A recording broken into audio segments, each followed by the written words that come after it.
2, 3, 4, 5-year-olds sitting at picnic tables while the parents barbecue and have a beer. And where do kids go? I don't know, have you ever had children? I have, and they're on the road, or they're in the water, and they get away from you fast. And then there's the semis that go through here. It is a truck route, okay? Which makes it a liability also when they run on my property, see? And my insurance company will only insure me to what I can afford to pay. So now you've given me that issue also. I've already had trouble with vandalism and theft out of my other garage from when my husband passed away. And not just that, but we get the parkers that only park there. They don't do anything else there. They cause trouble. They throw their trash out. I picked it up for years. Okay, that's another issue. But then we've got the drug deals. We have those about 10 o'clock at night, and especially on Friday and Saturday nights. And you can patrol that until hell freezes over, but I can tell you what goes on there is scary, really scary. And you know, we have a beautiful Veterans Memorial that Vita Panikavar put in for our veterans. Helicopters, airplanes, up at the Discovery Center. Do we need another one? And if this was all taking place, see, what really makes me mad is my husband was living when the beautification board said it would not go there. It would go to the park, the disc golf course, where they're desperately needed. The park has a fence. The disc golf course has no canopies. Okay, my grandson's 17, yes, he plays disc golf. Matter of fact, he came in 5th in the nations. He's great. They have no canopies, picnic tables. That brings money into this town. People eat here, they drink here, they stay here. Their kids spend the weekend here. I think all those things matter. And I don't know if you noticed, and I'm gonna say this and I'm not being mean. I spent $14,000 taking down trees in Blight that I paid for out of my yard. But I've watched the city around that lake shore take out trees. And in front of April's house, those beautiful birch, those are down. She's got a beautiful view. They're dead. I don't care if they're dead or not. They're not Dutch elm, they're not diseased. And actually, you know what? I took down dead trees, they weren't dead. And the lake shore, that's another thing, okay? Is when you start clearing brush off a lake shore, the DNR doesn't like it. It creates a problem for habitat. I don't like the geese either, but you know what? We gotta live with them. They're here. So there's that part of it. But the biggest concern of all is my liability and children. That is not a children's park. It's not a safe place. You've got 4 picnic tables, 2 canopies. I looked up the price on canopies. Menards is charging right now $1,200 for each one. Picnic tables, I don't know for sure. I'm not sure, maybe $200 a piece. So now you've got probably $4,000 into a hazard. But I can tell you positively, when somebody gets hurt there, the county is gonna have a lawsuit, I'm gonna have a lawsuit, and the city's gonna have a lawsuit. And you, Mr. Lindsay, we're gonna figure this out with the county to see exactly if it was a good idea to even pave that in there, okay? But nobody got back with me, unfortunately. And that's what happened with this whole group of people too. Before those went up, nobody got back to Darlene, see? So that didn't happen either. So anyway, that's what I have to say about that. So I think some things have to be reconsidered here, no matter what the cost is or who's gonna absorb the cost. Because I can only afford so much insurance on those front lots. I'm on a limited income.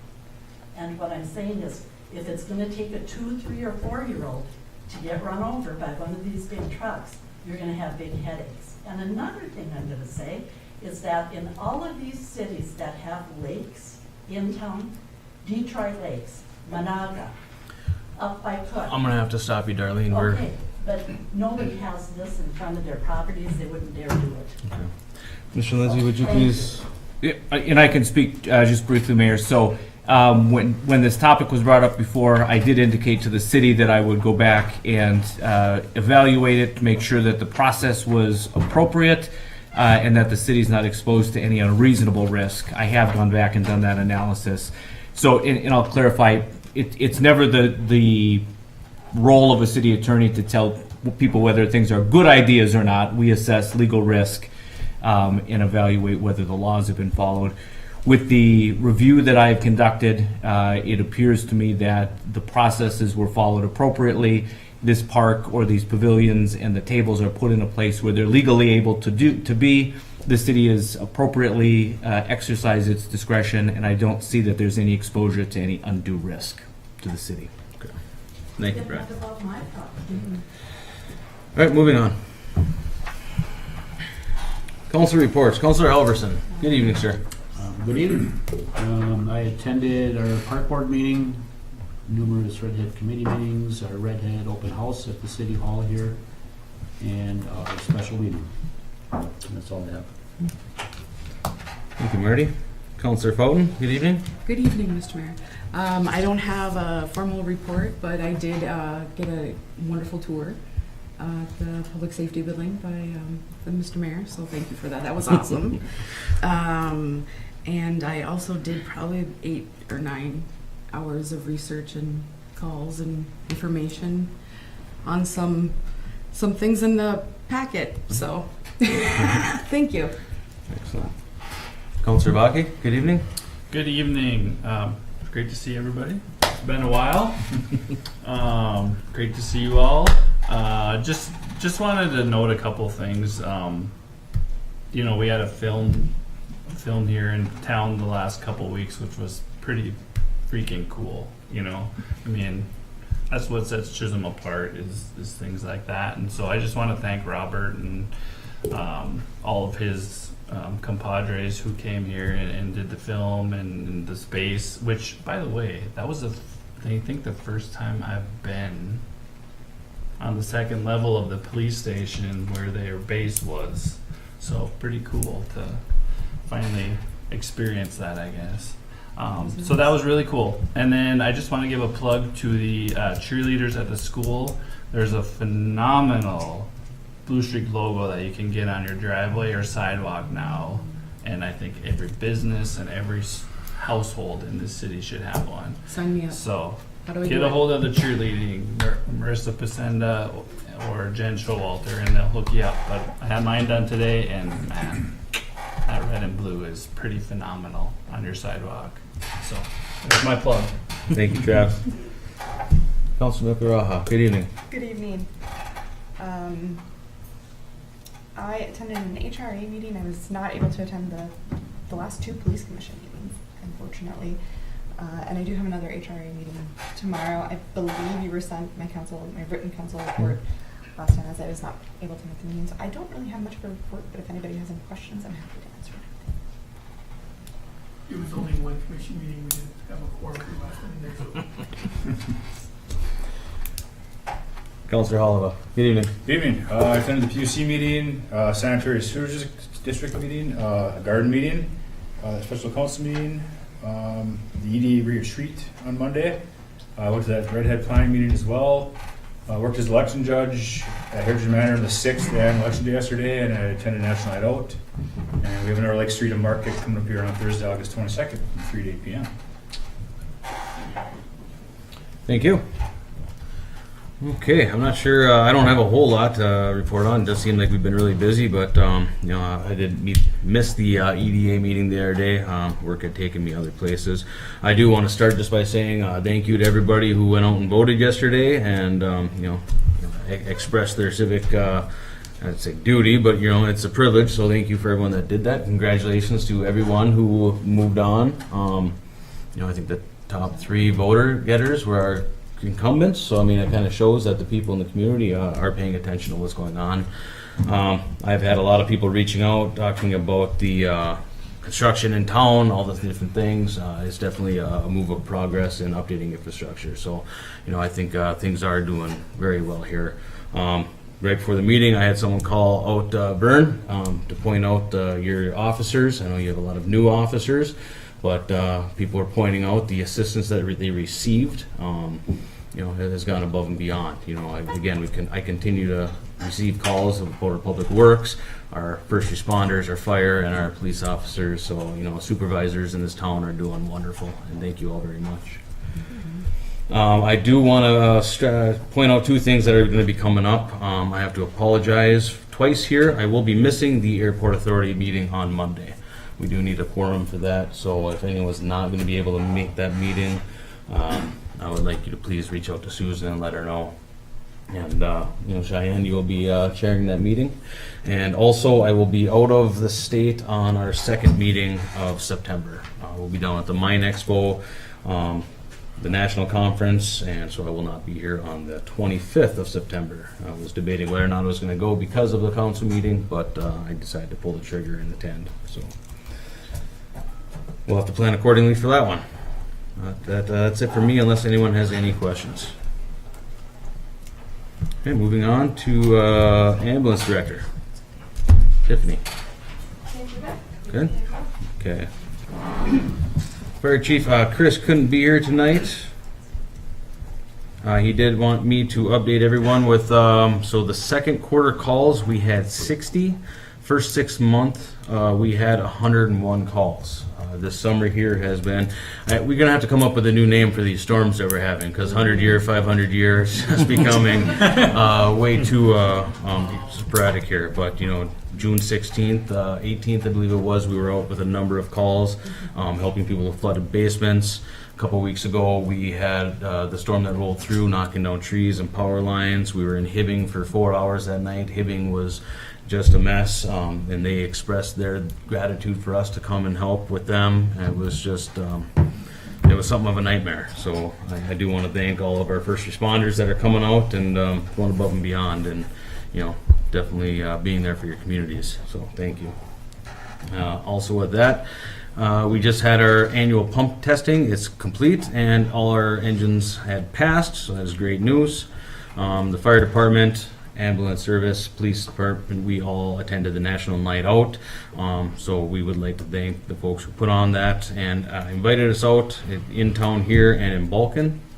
And the fire department would like to extend their thanks to Larry and your crew for helping get rid of all the different materials that weren't coming over to the new public safety building. So thank you. Thank you, Larry. We know you're busy, but we appreciate it. So if anyone has any questions for the fire chief, you will have to reach out to him. Vern, police chief. If you have something to say. Well, yeah, I'm not sure if I should say this or not. Thank you, Mr. Mayor, Council. Is that mining symposium? Is that the one in Vegas? Thanks for pointing that out. Yeah, I feel bad. Is there room to take your answer? Absolutely. All right. No, only 2 other counselors.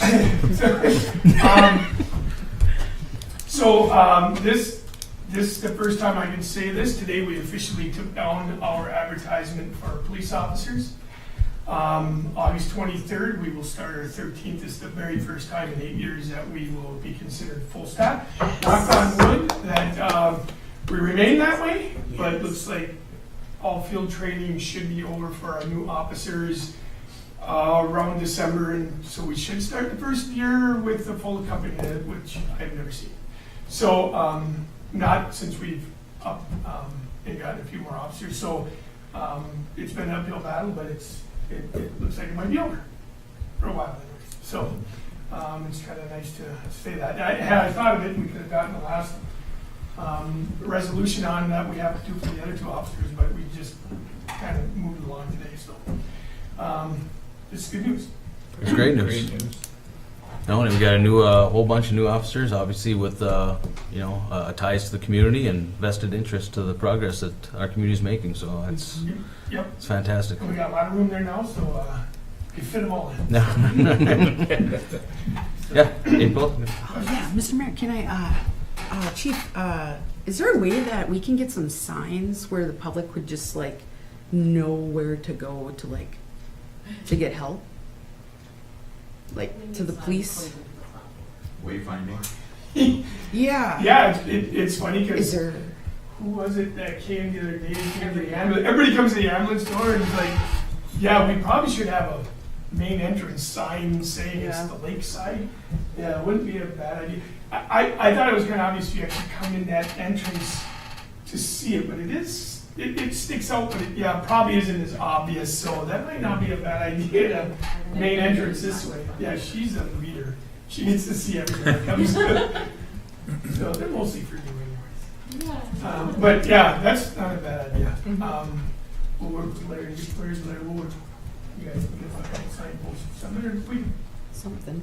I don't think we can put them on the existing. Maybe even visitor parking might help. Yeah, yeah. Something pointing in that direction, so, yeah, absolutely.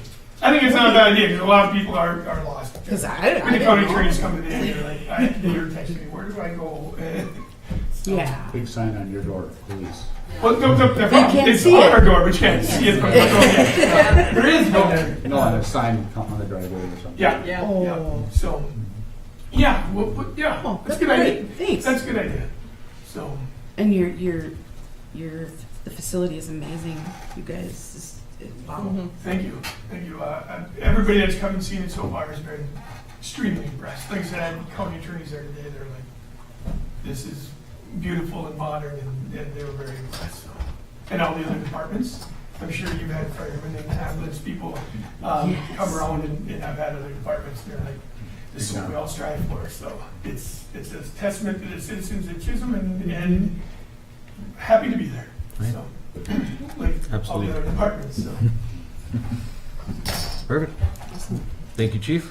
thank you. Facility official, Mandy.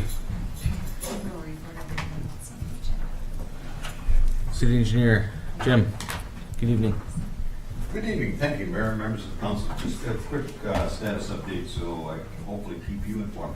A couple of weeks ago, we had the pre-construction conference on our 2024 Mill and Overlay project, and the approximate schedule is around Labor Day. It may be before or after, just a few days. They estimate it'll take them about 6 to 8 days to complete all the alleys, the streets, and the parking lot.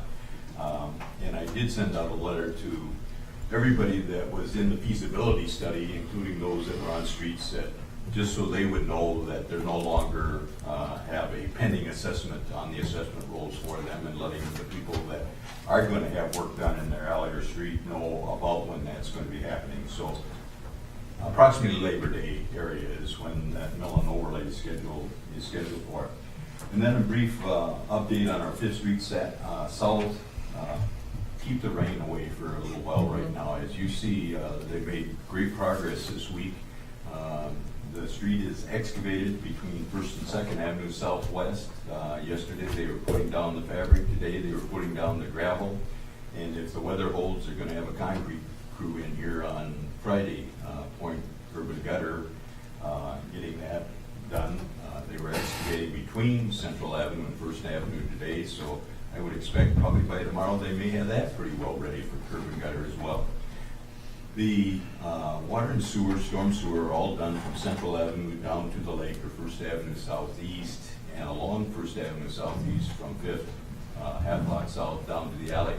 But we have to hold off on reinstalling or replacing the sewer and the water in the alley until we get the street in front of those properties up and serviceable, so people have a place to park, so, and have access to their properties.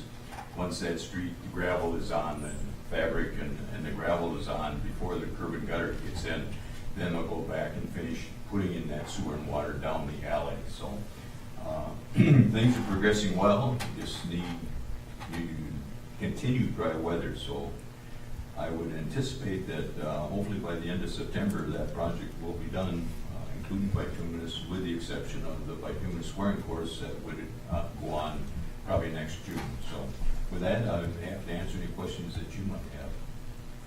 Thank you. Thank you, Jim. Thanks, Jim. Public Works Supervisor, Larry. Good evening. Evening, Mayor, Council, thank you. Just a couple quick updates. The seasonals, it's an awkward year, not what I'm used to. They're almost all done already. They're either in sports or they're college, so we only have a couple holdovers, so most of our projects are winding up like, well, we're pretty much done weed whipping for the year. So if if you see some slight changes in normal, maybe in the parks and stuff like that, we'll still be mowing and stuff, but some of the other little add-ons will be kind of faulted already for the year. So kind of a weird year. Haven't had that in, this is my 6th summer, so. And then the dead elm trees becoming a problem. The public's starting to notice and call now and ask questions what they can do and stuff. And I've just been giving them numbers for contractors to help take down trees and stuff. And there's really nothing we can do. I met with 2 foresters now, and it's really the elms are just basically mostly going to die. So, and you'll start to notice, just go across the causeway, and you'll see the dead ones that are there that we can't even get to. So we're focusing on the ones that are at the campground that are falling on campers or around the park, you know, that could fall on people walking and stuff like that. So we're taking the big risk trees right away and doing what we can there. So that continues to be a problem.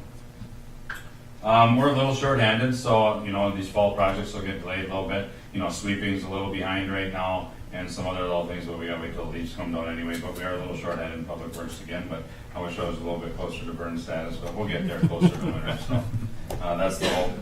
With your support, we'll have a new employee starting on Monday, so that'll be great and super helpful as well. So, and then I continue to gather information and look for engineers or specialty people for our $90,000 storm sewer grant that we received and we'll be working on it. So, looking forward to that. And you know, with that, any questions, reach out anytime.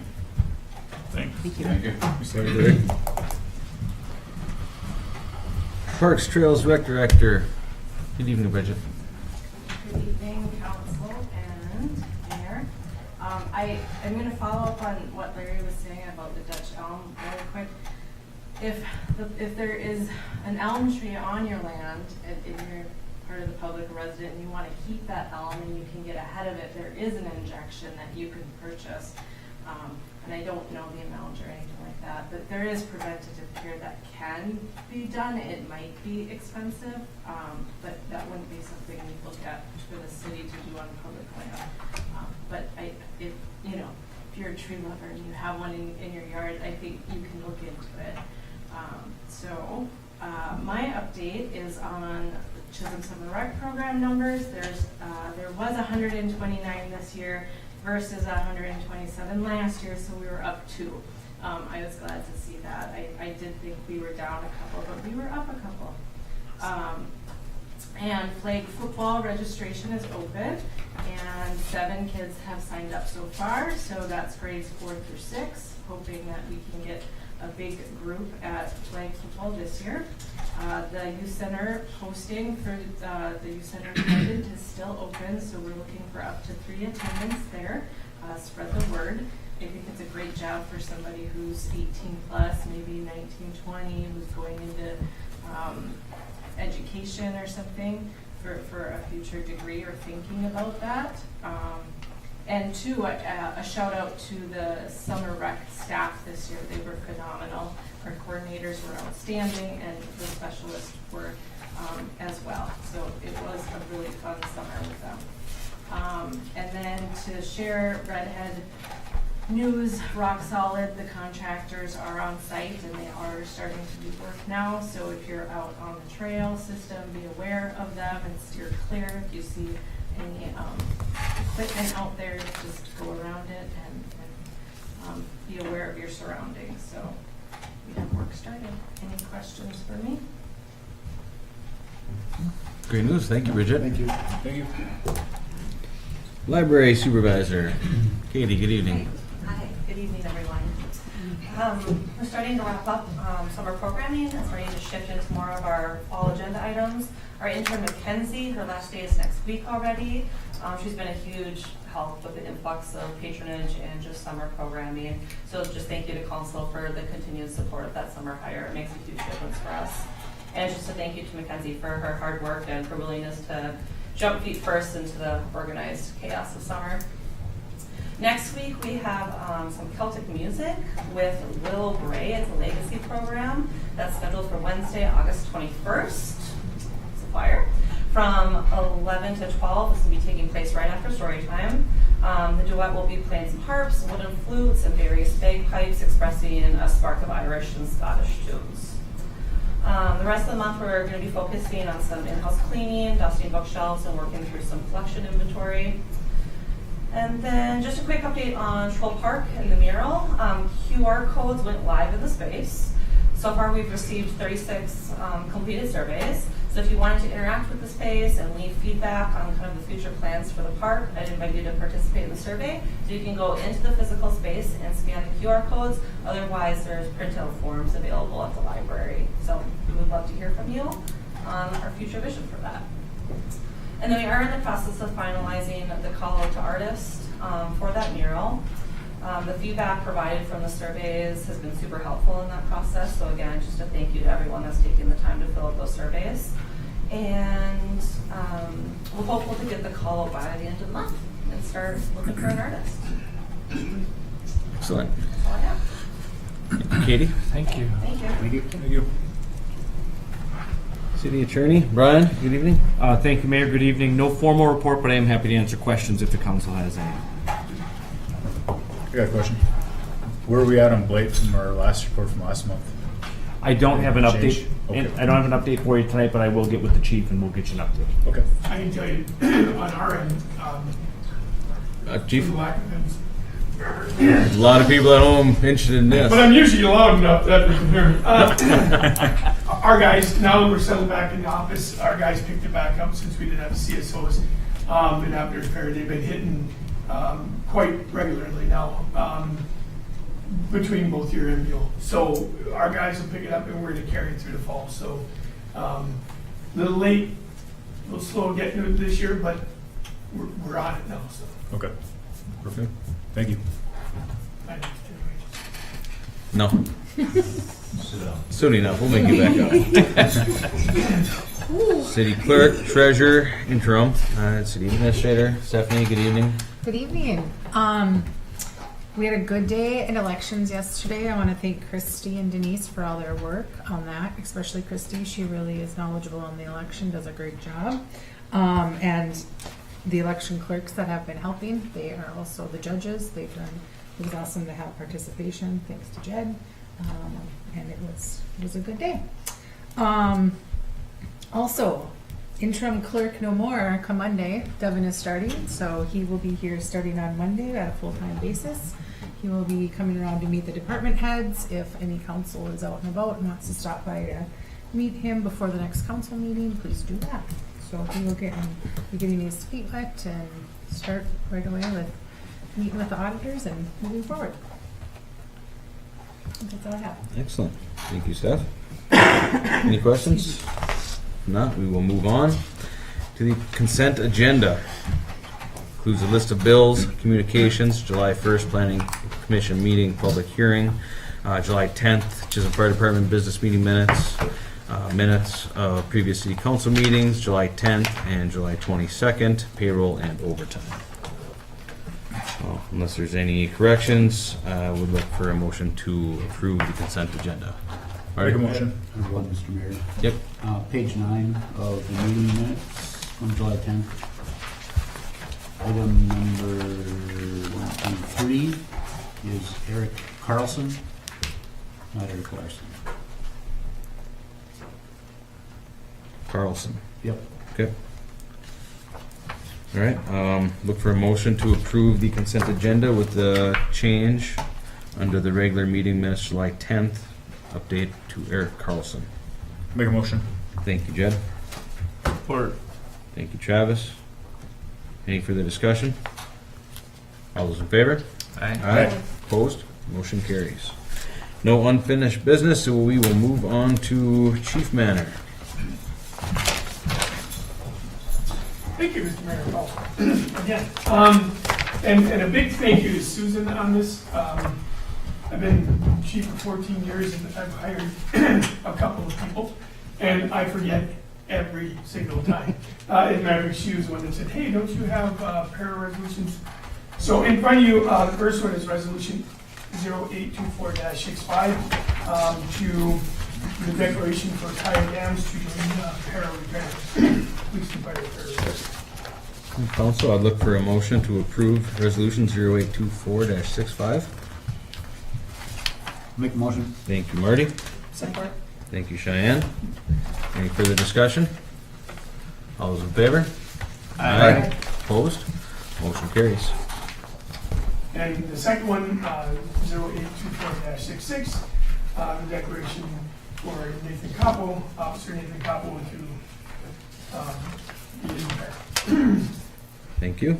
Make that motion. Thank you, April. Support. Thank you, Travis. Any further discussion? All those in favor? Aye. Opposed? Motion carries. Thank you. Thank you. Moving on to Mandy.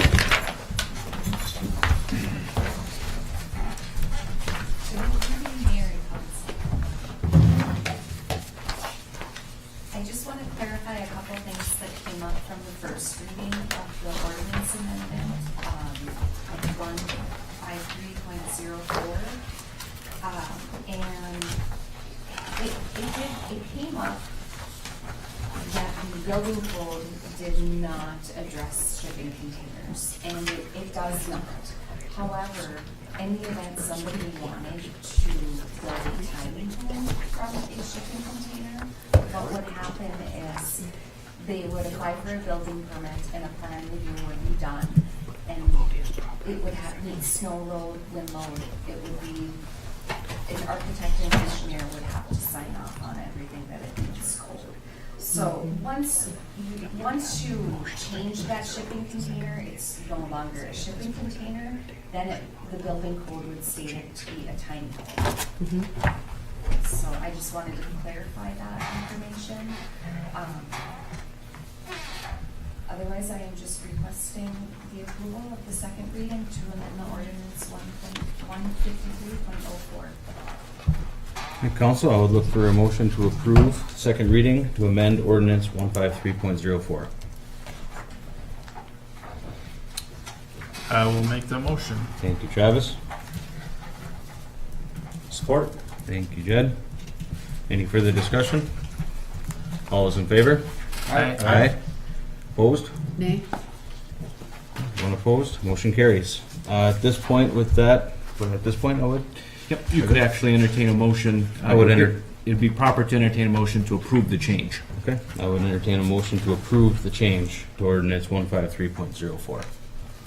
I will also make that motion. Thank you, Travis. Support. Thank you, Jed. Any further discussion?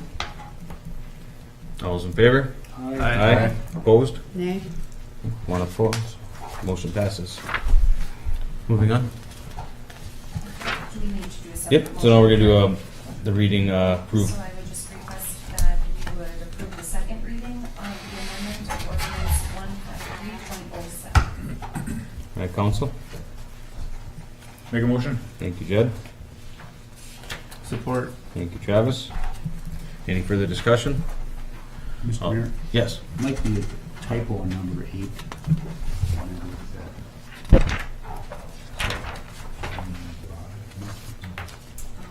Yeah. This is a typo, just one word. Yeah.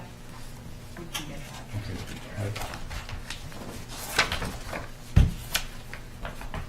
Just one small typo on item number 8, page 23. First Okay. line, looks like it's supposed to be, but must be painted, Oh, but must be painted. yep. All right, Jed, if you'd amend your motion to clarify the spelling. I'll make my amended motion. Thank you, Jed. Yeah, I'm fine with amending Okay. my second. Thank you, Travis.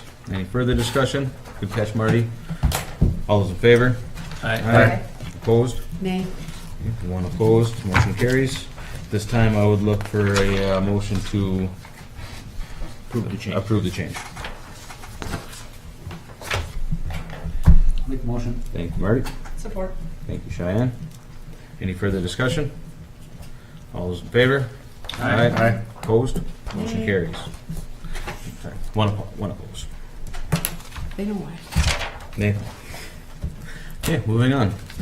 Okay, at the August 5th Planning Commission meeting, the Planning Commission held a public hearing to hear the rezoning request of Randy and Mandy Venus, 400 First Avenue Northwest. It's the old Adams Clinic building, across the street. It's currently zoned ED, which is existing business. The new property owners applied to rezone it to R2 for residential for a 4-apartment building complex there. The public hearing was held. We did have quite a bit of neighboring property owners show up.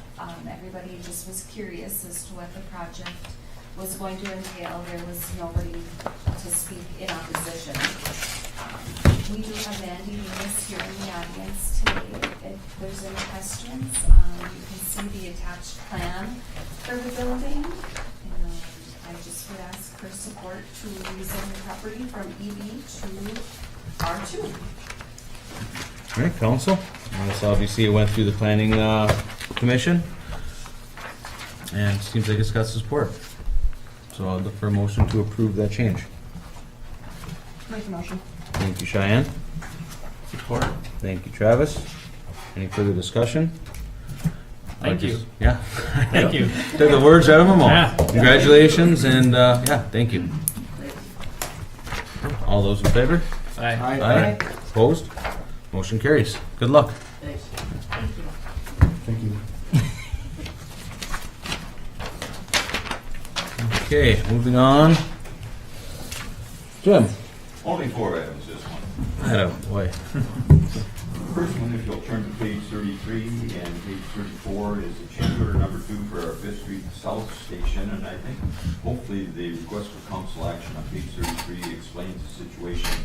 At the time of designing that project, where the new lift station is going at that northwest quadrant of 5th Street and 1st Avenue Southeast, it's basically where the old driveway was, and we are eliminating that driveway, and we're going to be working with Larry regrading that lot, and we've actually installed 4 sets of services to serve that 150 feet of frontage that we had along 5th Street that was a school property, 133 feet of frontage, and then the 50 feet of frontage that we purchased from that gentleman here a couple months ago. So in order to accommodate that site and not make a stormwater sump right there, so it drains to the streets, we needed to adjust the height of that lift station manhole by 18 inches, and therefore on the following sheets you see the labor, equipment, and materials that amounted to that change order amount of $3,799.79. With that, I would be happy to answer any questions that you might have, but would recommend approval of that change order, and there is no change in the construction schedule for that project. All right, council. And definitely something that we need to do to keep the progress going that we're trying to build down there. So I'd look for a motion to approve change order number 2 in the amount of $3,799.79. Make a motion. Thank you, Jed. Support. Thank you, Cheyenne. Any further discussion? All those in favor? Aye. Opposed? Motion carries. Thank you. And then if you'll turn to page 37, we have the application number 5 for work completed in July on that 5th Street South improvement project. You want to jump over to pages 39 and 40. You see the actual pay application, and in the middle columns of both pages you see the quantity this period, the amount this period, so you can see what work is being done. Again, most of that is probably going to be sewer and water, but on that section from Central Avenue to 1st Avenue Southeast. And then in the final 2 columns you see the total work completed to date that we'll go back to when we look at the summarization. And then Travis, when we get to page 41 to page 42, last month you had questions regarding the financing or the financial moving of monies where we've got paying for materials on hand. And just as an example, for instance, the only 2 items left that have not been installed to date are the geotextile fabric, which are actually being installed now in August as we speak. But you see the invoice price of those materials at those quantities amounted to about $27,400. When we get back to that summary sheet, you'll see that that is added in to the work constructed as well. When those materials actually get installed, and we'll probably see that in next month's pay application, the Type 5 geotextile fabric, once installed at that quantity, amounts to about $16,000, and the Type 6 geotextile fabric, when installed, amounts to about $24,800. So this month you'll see $27,000 in materials on hand. Next month that'll be totally gone, but we'll be adding in $40,800 in construction work actually done. You're going to see a net increase then of about that 27 to, what did they say, 40,000. So there's going to be a net increase, $14,000. Yeah. I don't know if I've cleared up the muddy road yet or not at all. Well, I don't know that you have either, but I've learned that everyone up here apparently is on the right page except me, so I believe them. All right. Then if I believe in the team, even though I don't agree with it, but I believe in the team. Clear as mud. So then if you'll turn back to page 38, please, you'll see the original contract, and until we have, next month, we'll see the change order that you just approved previously. But as of this pay application through the end of July, the original contract amount has not changed in the amount of $2,266,700. Then, if you go back and review at the bottom of pages 39 to 40, you'll see the work completed, total work completed in those final two columns totals $1,217,687.02. Then that's the stored materials, that's the geotextile fabric that we were just talking about, amounting to just under $27,400. So the total cost of work completed plus materials stored on site is $1,245,081.36. We retain 5%, which amounts to that $62,254.07. We've made previous payments, as you see, of just under $781,900.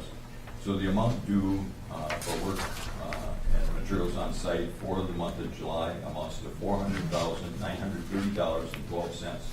With that, I would be happy to answer any questions that you might have, and we will recommend approval of that payment to PNP in the amount of $400,930.12. All right, council, if there's no questions, I'd look for a motion to approve pay application number 5, $400,930.12. I'll make the motion. Thank you, Marty. Support. Thank you, Cheyenne. Any further discussion? All those in favor? Aye. Opposed?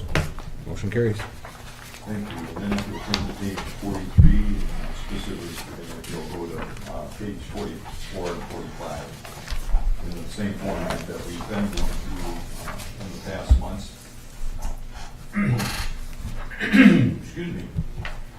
Looking at column G, you'll see the work completed during this period. This would again be during July of 2024. Excuse me, adding up the labor and materials that were installed or completed during July amounts to that $301,410.98. Multiply that by that 1.75%, which is the fee paid to AMP, which amounts to, you can't hardly read it, so I printed it again, it's $274.69. And then if you go to column I, the total work completed and stored on site, adding up everything that's within the bracket, which is again all the labor and materials, but excluding different fees and permit fees and so forth, insurance and so forth. When you add up everything that's within brackets, it's that number that you see at the bottom of the sheet of $8,700,977.62. We multiply that by the 5%, which is the retaining will see as we go back to that summary sheet on page 44. And you'll also see at the bottom of that column where it adds up all the materials, labor, equipment, plus all the fees and so forth. That total work completed, fees, permits and so forth, totals $10,552,035.65. Then utilizing those numbers, going back to page 44, you see the original contract has not changed of $11,199,947.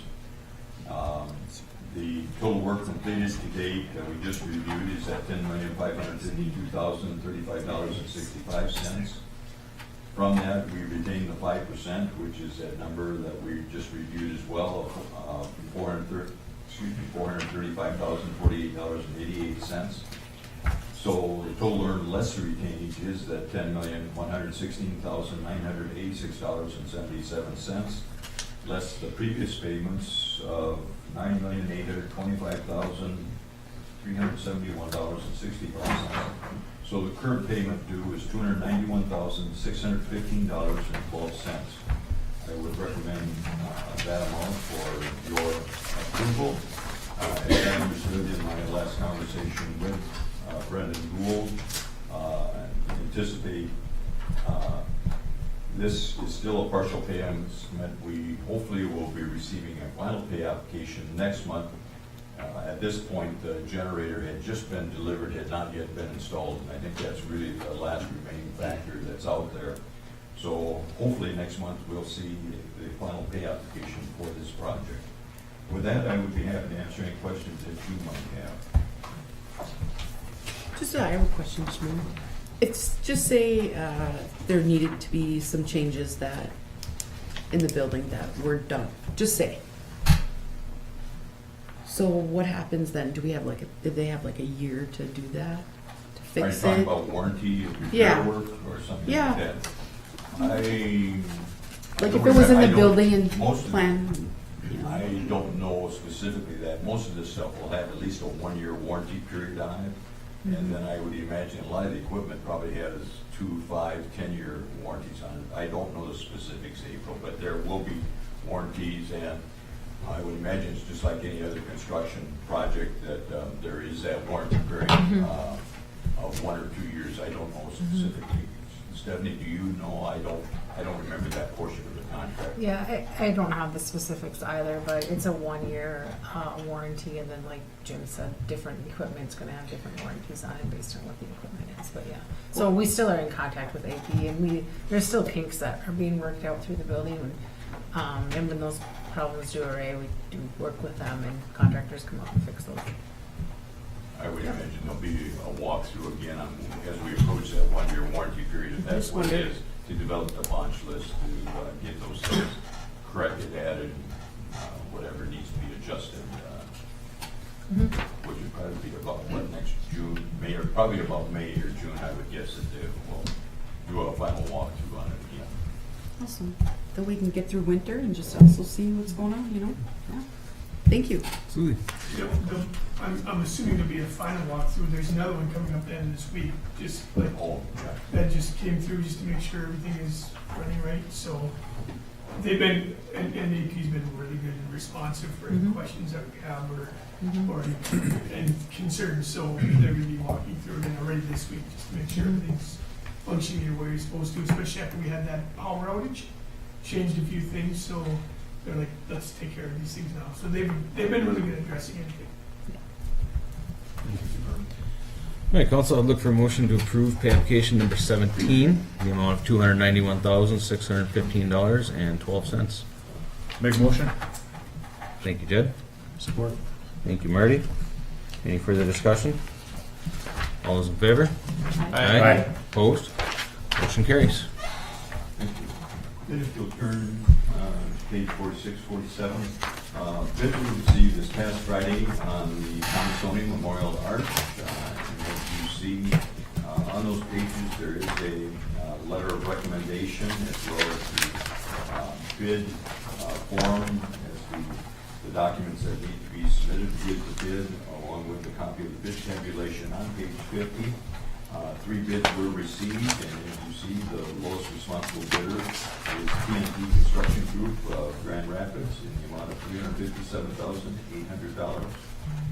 I would be happy to try and answer any questions that you might have, though I am not the engineer. Basically, the city is just serving as the fiscal agent with WITSET being the architect engineers on this project. With that, I would recommend approval of the low bid of TNT Construction Group of $357,800. All right, council, I'd look for a motion to approve resolution number 024-59, awarding the project to TNT Construction in the amount of $357,800. And did you get the project in specs? Did you get all the information for that? Mm-hmm. Yes, yeah, we reviewed the plans and specifications. And I know Marty had asked about at another council meeting if it, just to make sure it was, the height was, Clearance. Clearance. Oh, yeah, I did respond, and they were checking on that and making the adjustments. They did have their design people review that, and the relocated arch was far enough back that it was not causing a sight distance problem for approaching vehicles coming westbound of Vertical clearance too. vertical and Okay. the sight distance triangle as well, Okay. Marty. Okay. thank you. What surprised me was the variation in bids on this. It was quite a spread. Right, yeah, for sure. Is this a 25 project? Or, I think Nope, it's starting now. oh, okay. All right. I'll make that motion, Mr. Mayor. Thank you, April. Support. Thank you, Travis. Any further discussion? All those in favor? Aye. Aye. Opposed? Motion carries. Thank you. Thanks, Jim. Thank you. Yeah. Public Works, Larry, good evening. Again. Little relief coming. Very, very helpful. Thank you.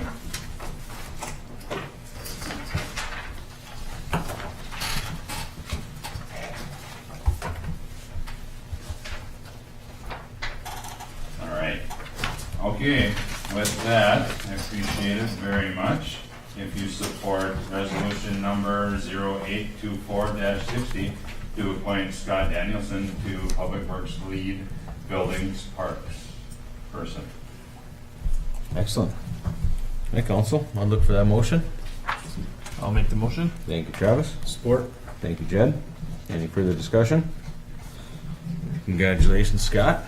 Thank you. Chisholm. Yeah. All those in favor? Aye. Opposed? Motion carries.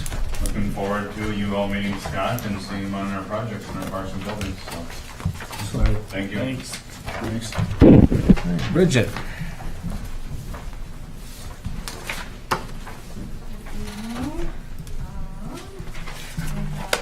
The contract I'm asking to enter into is on page 55.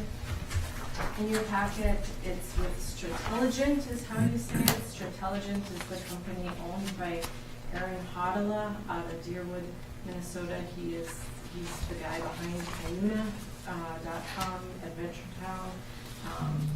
We are wanting to enter into a consulting contract with him so that he can come in and sit at the Redhead committee meetings, go to the EDA committee meetings, and determine the best path forward for wayfinding and connecting Redhead into the downtown. He has the background with Cayuna being a bike town and understands through multiple conversations I've had with him where Chisholm is at and where we're projecting to go. This $25,000 consulting fee is a cap at $25,000. If we reach agreement between EDA and the Redhead Committee on the path forward, we can end this consulting early and then start a new contract if desired with him on design work for wayfinding, but this is just consulting to begin with. And this would be covered through the IRRR connectivity. Perfect. Well, thank you, Bridget. This is something that's been talked about ever since we acquired the campground. You know, so I think this would be a great addition. So I'd look for a motion to approve, enter into a contract with Stratelligent. All right. And not to exceed the amount of $25,000.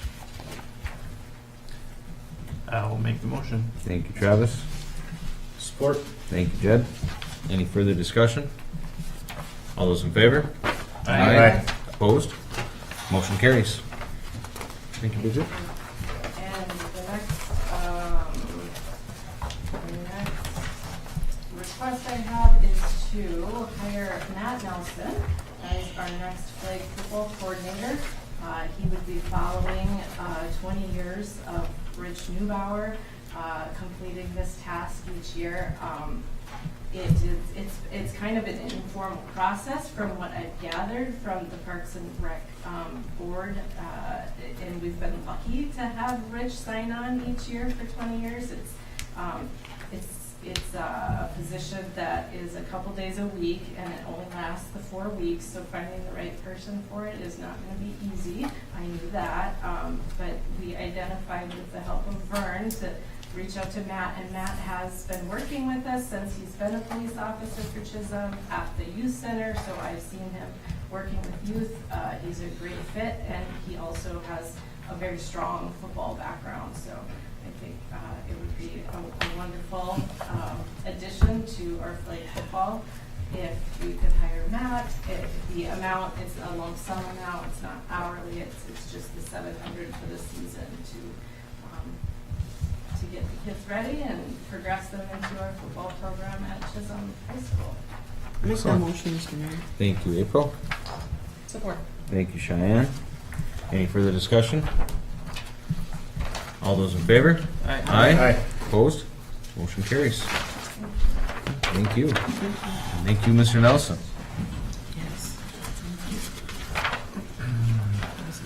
All right, moving on. Stephanie. Good evening. The first thing I have on the agenda tonight is resolution number 0824-61. This resolution is requiring the tally of write-in votes only if the write-in votes are greater than a ballot candidate's total votes. So basically, in the past, we used to have to count every write-in vote on any ballot. And now the law has changed. If we have a resolution from support from the council, we only have to count the write-in votes if that number is equivalent to any of the candidates that are on the ballot. So it will save a lot of time for our judges and during election night, during the primary election. So I request the support of that. Okay. Council, I'd look for a motion to approve resolution 024-61. Make a motion. Thank you, Jed.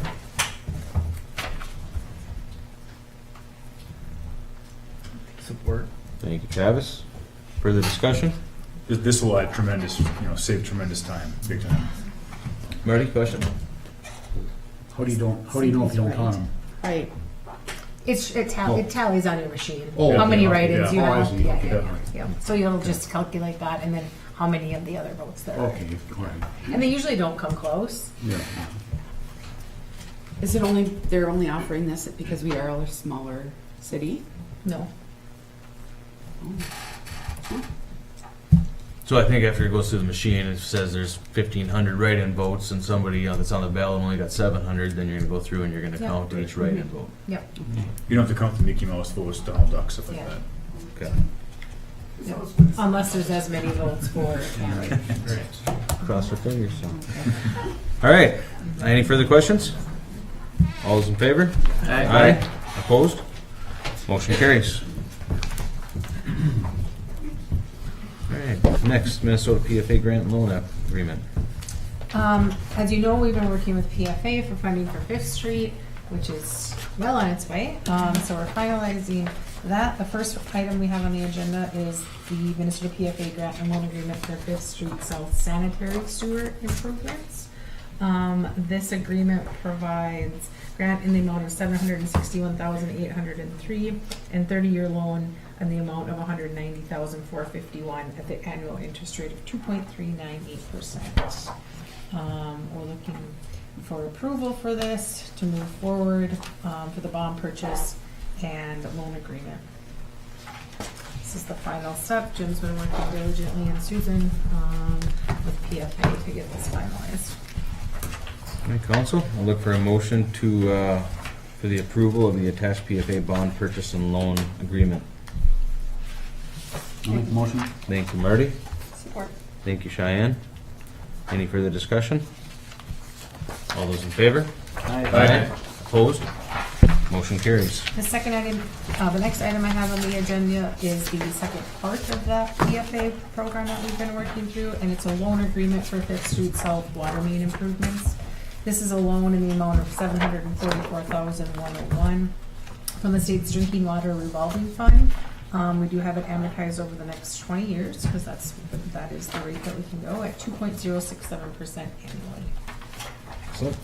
And council, I would look for a motion to approve the attached drinking water state revolving fund loan in the amount of $774,101 at the rate of 2.067. Make the motion. Thank you, April. Second. Thank you, Marty. Any further discussion? All those in favor? Aye. Opposed? Motion carries. The next item I have on the agenda that we have already had a verbal commitment on was the approval of the Apex Guarantee Energy Savings Agreement for the Chisholm Arena Curling Club. We've had this in your packet a few times now. We've had multiple meetings on it. I've also met with our staff and met with the members of the curling club in the arena to get everybody's input on this project. It's fully funded by grant funding. Our next steps is to move forward with the Apex Guarantee Energy Savings Agreement. I'm looking for approval on that. All right, council, I'll look for a motion. I'll make the motion. Thank you, Travis. Support. Thank you, Jed. Any further discussion? All those in favor? Aye. Opposed? Motion carries. Okay, give us 1 second here while we get set up. We do have Sarah with us tonight from the Children's Dental Services. Sarah, just 1 second here. Okay, I'm just getting our. Can you hear me, Sarah? Yeah, I can. Good evening, everyone. Good evening. Good evening, Sarah. So I have had some conversations with Sarah. They are looking at a lot on downtown Chisholm. There's a current building there for sale, and then there's a city-owned lot next door that they're looking at purchasing both and expanding their business of Children's Dental Services. Sarah, if you want to just give a background of who you are and what you want to bring to Chisholm and what your design plan is. Yes, sounds great. Thanks again for having me. And I'll give a little background about the history of Children's Dental Services and my history as well. So we were established in 1919, so we're a 104-year-old nonprofit that delivers dental services targeting low-income kids. And since 2009, we've been working on the Iron Range in partnership with United Way of Northeast Minnesota. We go into the schools, Head Start centers, the WIC clinics, all kinds of places where we set up our portable equipment and deliver dental services on site. And last year, our close partner, Aaron Shea from United Way, approached us saying that Chisholm and the Iron Range area really needs and deserves its own dental clinic targeting low-income kids and families. And just a little about that issue, there's a severe crisis in access to dental care, not even just for low-income folks. It can be really hard to get in there. We've got a workforce shortage, real scarcity. And so this was identified through a task force effort by United Way that a bricks and mortar clinic should be established. And as a longtime partner, we were considered for that. And who am I? I've been the director now. I'm in my 25th year. I'm not a dentist. If I was a dentist, I'd be using my skills to actually fix teeth, which is what is needed most. I'm a former social worker and legal aid attorney, and I'm not a stranger to the Iron Range. My mom her main name is Mary Charmely, and she's from Mount Iron, and my dad is Merle Wolfchuck from Virginia. A lot of times when I go to these meetings, people had my Aunt Loretta for English in Virginia. They went to high school there. But my mom said to me early on, when I was a kid in the 1940s, I would walk across the street and get my care at the school, and I got a full range of care, and you need to do the same for your community. So I have a personal investment in wanting to give back to the community and improve dental access. So regarding this specific opportunity, we've been looking around now for several months for a building that would be good for housing dental. And we actually had been looking at a clinic building before, and that got sold, and we've just been looking around, and then we identified 20 West Lake Street. We visited it in July with we brought in a structural engineer and a dental specialist because we need to know that a building is strong enough to hold the dental equipment and the plumbing that we need, and it is.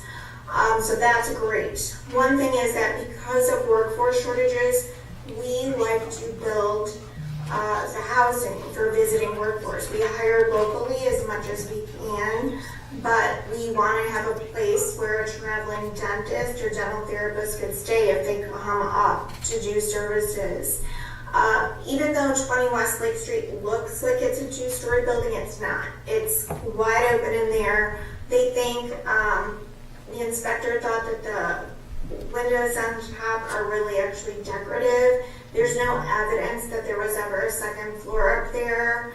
And with the lot next door available, the opportunity for us would be actually to have more dental on the first floor, recognizing the rule that it's zoned for business on the first floor. We could build a second floor for workforce housing, and that's what we want to do. I can formally, legally commit that we absolutely have no interest in putting a parking lot there. We would be utilizing the space specifically for this dental clinic. And, I provided a lot of documents, but a little more about sort of our sustainability and our reach. In the back is 25 West Superior Street in Duluth. This is a building that we purchased during the pandemic, actually, because again, all of our kiddos that we serve in Duluth, we have 4,000 patients of record. School's closed, there's nowhere to serve them. So that's another really an imperative about having our own space. If the school's closed, if there's a flu outbreak going around, whatever, the kids deserve a place to go to get their care. So similar, this is in the downtown Duluth Historic District. We got funds from the Minnesota Historical Society to renovate it. If you drive down to Duluth, drive down to Main Street, take a look at it. It's really a beautiful building. And we just have a huge commitment to investing in town centers, livability, bringing beauty and vibrance back to the communities, along with being a health resource. So that was a lot. I will pause and just answer any questions or provide more details. Okay, well, thank you very much, sir. I mean, obviously, it's something that is great for the community. It's great for the residents and citizens around us. My only thought, obviously, I have just a little bit of hindrance just watching and being on the council here for 6 years and worried about what does happen in the future and just, making sure that things follow through. Would you be open to, entertaining or entering into a development agreement with the city of Chisholm with the purchase of this property? Basically, just saying that if your development does not happen, obviously we'll give you a certain amount of time, but that this does come back to the city if you do not follow through with your development. Yeah, and you're talking about the adjacent property, which I think is 22 West 22. Yep. Yeah. Yes. Yep. When let me just preface this by saying, even though I'm a lawyer, not that kind of a lawyer, so I would just need to get our lawyer to look it over. But I can tell you that sounds totally reasonable. As I understand it, we're talking about the property I think is being, available for $4,300. But yes, I don't see a problem with that. And I can also tell you that we are a nonprofit. We're mission based, but we are solvent. I've never laid anybody off. Just to give you an example, we have a budget. My annual budget is about $10 million.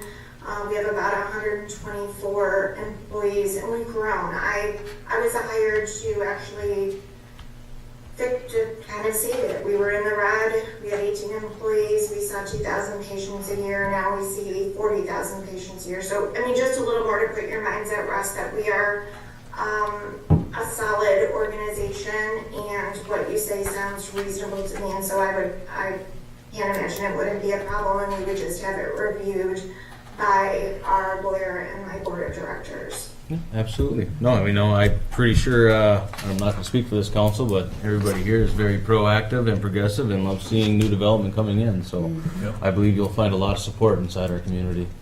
The one thing I do want to say to you all is we have a purchase agreement in place for 20 West Lake Street. We had a building inspection, and so in that it's in place. There's a 15-day window during which we're doing a building inspection, and we did decide to do an appraisal because there are some. We're just not 100% sure of which systems are in place and which aren't. So I can just get in the weeds a little bit. When the building inspector went there, the gas was turned off to the property, so we couldn't tell if the HVAC works, yada yada. So we're still in this process. In the unlikely event that we're not able to back the building, then it wouldn't make sense for us to purchase the lot next door. So, I just wanted to say, to put that out there, that, our only hesitation of following through is going to be if we can't get 20 West Lake Street, but we're really hoping. And it looks like, everything's in place for that to move forward. Excellent. Travis, did you have a? Yeah, I just wanted to say thank you because working at the school, I know how big this is going to be, and I don't get the opportunity to work at the K-3 school as much as I do at the high school level, but this is going to be a game changer for our kiddos at the school. So thank you. Yeah, well, thank you for saying that. And one other thing I want to say is that we're Children's Dental Services, so our mission is kids, but this facility will be open to people of all ages, family members, people of all ages. We know that kids are more likely to get in to see the dentist if their adult can go to, and that's a change we made during the pandemic because families don't want to have to go, everyone was worried about exposure. You don't want your kid to go one place, you go another. So everyone will be able to be seen at this clinic if they want to be. Awesome. Yep. Any other questions? Concerns? If not, Where do you have one?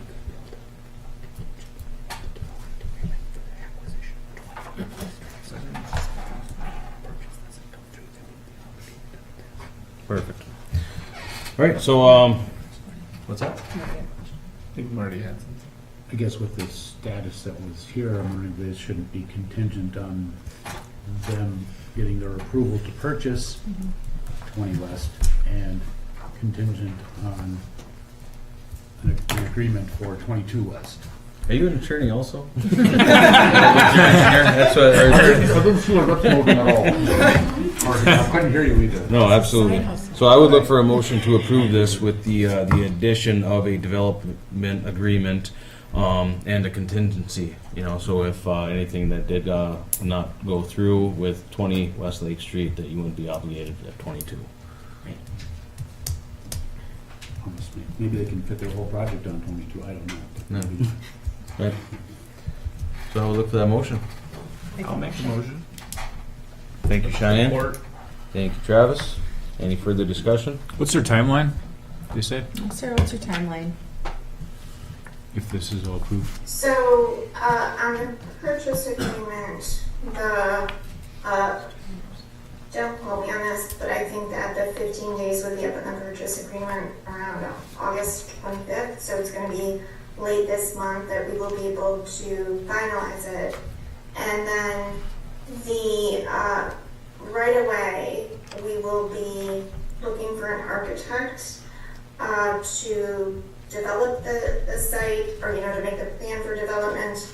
Because as a nonprofit, we look for other sources of funding. So we're gonna see if this site would be eligible for our consideration from the Minnesota Historical Society, and if so, we would get in queue to get funding there.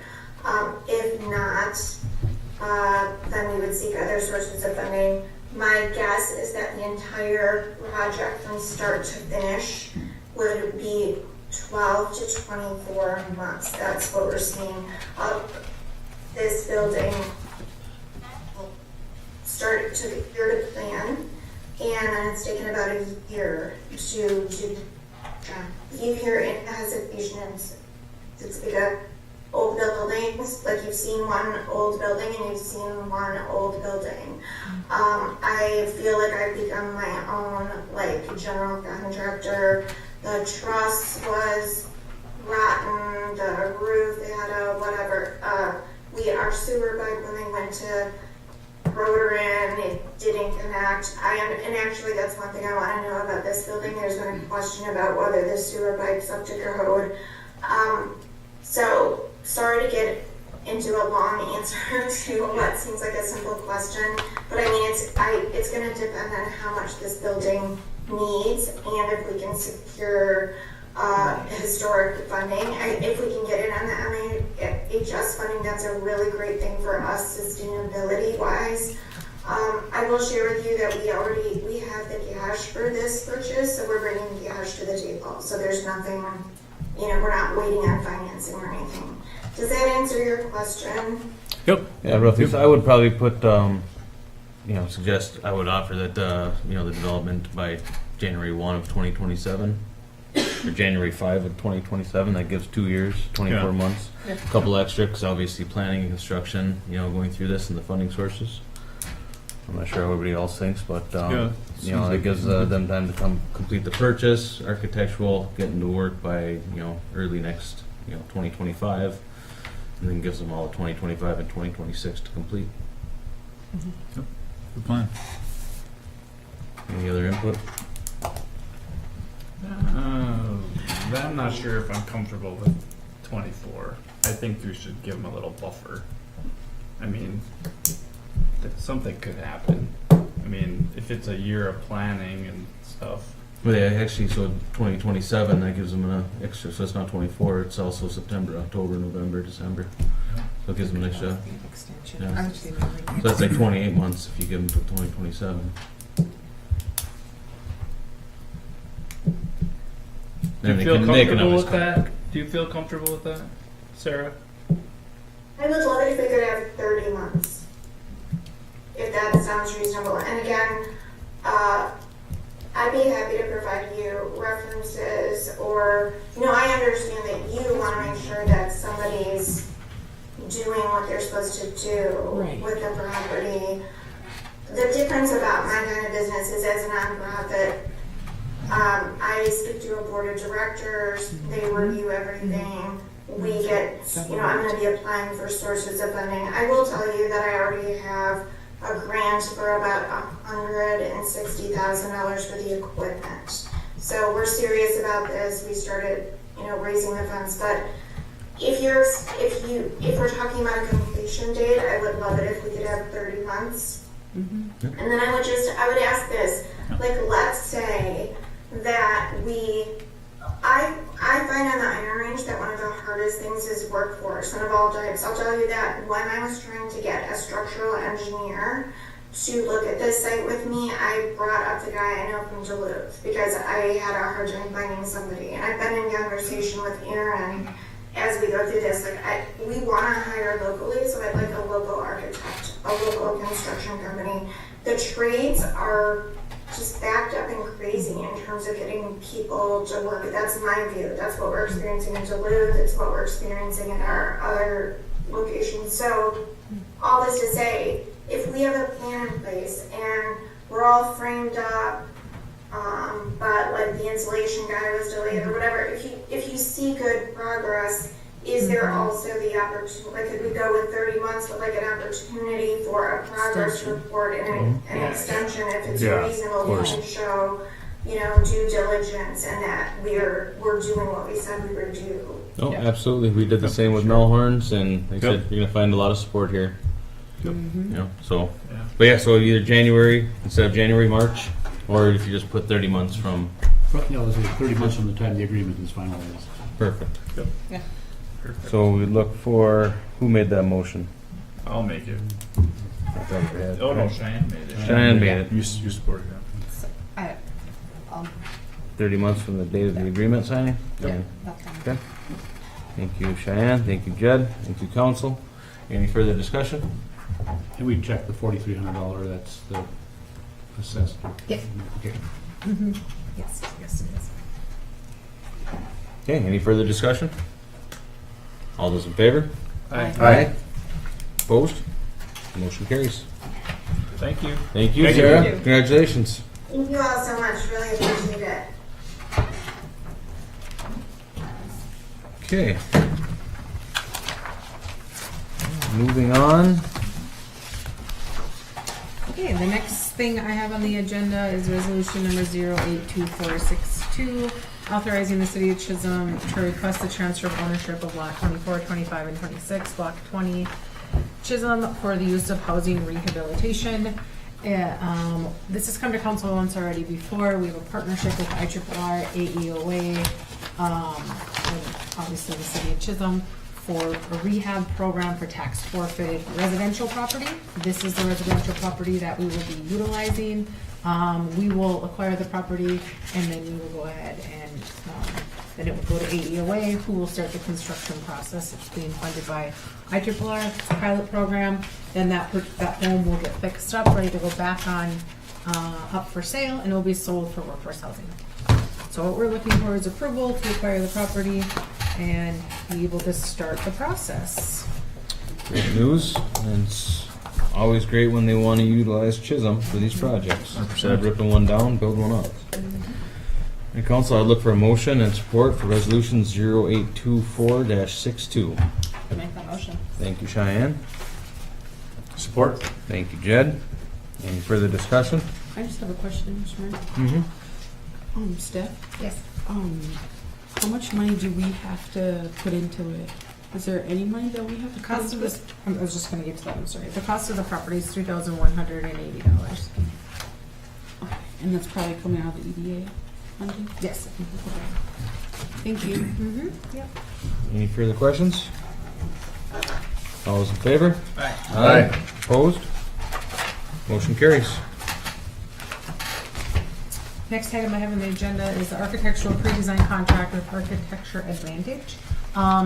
We have been working on the bonding dollars we've received for renovation of the downstairs of City Hall. I have gone back to the legislators and had law changed so we can use pre-design in this, for this project. That was kind of what was holding us up before. I was notified by MMB that we will have to do a pre-design, which does put you into B3. So I've worked with Melissa from Architecture Advantage. She's is very familiar with B3 and what that means, and we have decided that best case scenario is probably to start there, because we cannot do the pre-design packet until we have an architecture on working on the project, because the majority of the things we have to fill out come from them. So what we have decided is the pre-design and schematic design, architectural and interior design services, combining efforts to minimize additional costs so we can move forward. So what we really need to understand is what is the scope, where does B3 gonna fall, what's the wish list, and what can really be accomplished in that space. So this would be the first steps for that. The things I do feel comfortable going with this architect is their familiarity with using the B3 process and the pre-design process, and what those requirements are. You'll also see in here that they will meet with, SHPO will probably become involved. This building is in a historic district, so that will open up that also. Where's the money coming from? The money's coming from the body. Perfect. Yeah, because I changed the legislation, so we can use it for the design phase now. Excellent. Good work. Yes. Council, I would look for a motion to enter an agreement with Architecture Advantage for the pre-design of Lower City Hall. Make the motion. Thank you, Marty. Support. Thank you, Cheyenne. Any further discussion? All those in favor? Aye. Opposed? Motion carries. The next thing I have on the agenda, thank you for including this. I met with IRRR today, and they said they needed to get this resolution as soon as possible because we'll be moving forward with the funds that we received. So we're looking for approval for resolution number 0824-46. Just to refresh your memory, it was a total grant of $2.72 million. $1.52 million will go to the Ice Arena Curling Club, and $1.2 million will go for the start funding of the new public works facility. That's this one here, right? Wait, where is this? Oh, here it is. It was an addition. Yeah. Right, Council, so I would look for a motion for 0824-67. Make a motion. Thank you, Cheyenne. Can you repeat those dollar amounts? 2.72 is the total grant. Okay. 1.52 is for the Ice Arena Curling Club. 1.2 is for the new public works facility. Awesome. Thank you. Thank you. Yeah, it wasn't required by the bond council. Make a motion. We're looking for support. Cheyenne. Oh, support, sorry. No? Thank you, Judd. I'll second. We're good. Sorry, there's a little back and forth Lots of there. support here. Lots of support here. That's Lots of what support here. we told Sarah. All third. All right, any further discussion? All those in favor? Aye. Opposed? Motion carries. Thank you. Thank you. Okay, moving on. We got a form here again. Bill Perkovich from Sidelines had come and what did I do with my sheet? There we go. Looking for a street closure, looking to block off 200 block from 2 p.m. until 12:30 a.m. Or is it midnight? 12:30 midnight. Yeah. They will let's see here, get some barriers up, beanbag tournaments. Damages is the band from 9 to midnight. Citywide festival for his 15-year anniversary. 21 and older at 9 p.m. and he will have people checking IDs. Did Dylan speak with you? He did not. Yep. Do you see any issues with this? My only question is he's requesting a block party. And what we've done in the past, it's been a while since we've done a block party, but what we had in the past, and I can talk to him and see, he's talking about checking IDs and making sure 21 are in. What we did in the past is on each entrance of the street, we had the bar themselves, we blockaded and had just entrances in, so anybody coming from either direction had to stop by someone who was carding and wristbanding, and that was on the establishment to do that. That way, making sure it was 21 inside. And that's what it looks like he wants to do, bartending it says only, or carding and saying only 21. So I can call him and see if he's, how he wants to do that, so. Yep. I imagine it gets a little tricky having a few different establishments sharing the block there between Snickers and people coming and going. So I would look for a motion to approve. I mean, obviously it's good that somebody's continuing to do fun activities in town. Obviously the nearest street next to him is third on that, so that doesn't really work. But as long as I would say that he would have to make Vern comfortable with it. That'd be part of my motion, and but I would look for that support. I'm not sure what your thoughts. Here. I'll make that motion. Thank you, April.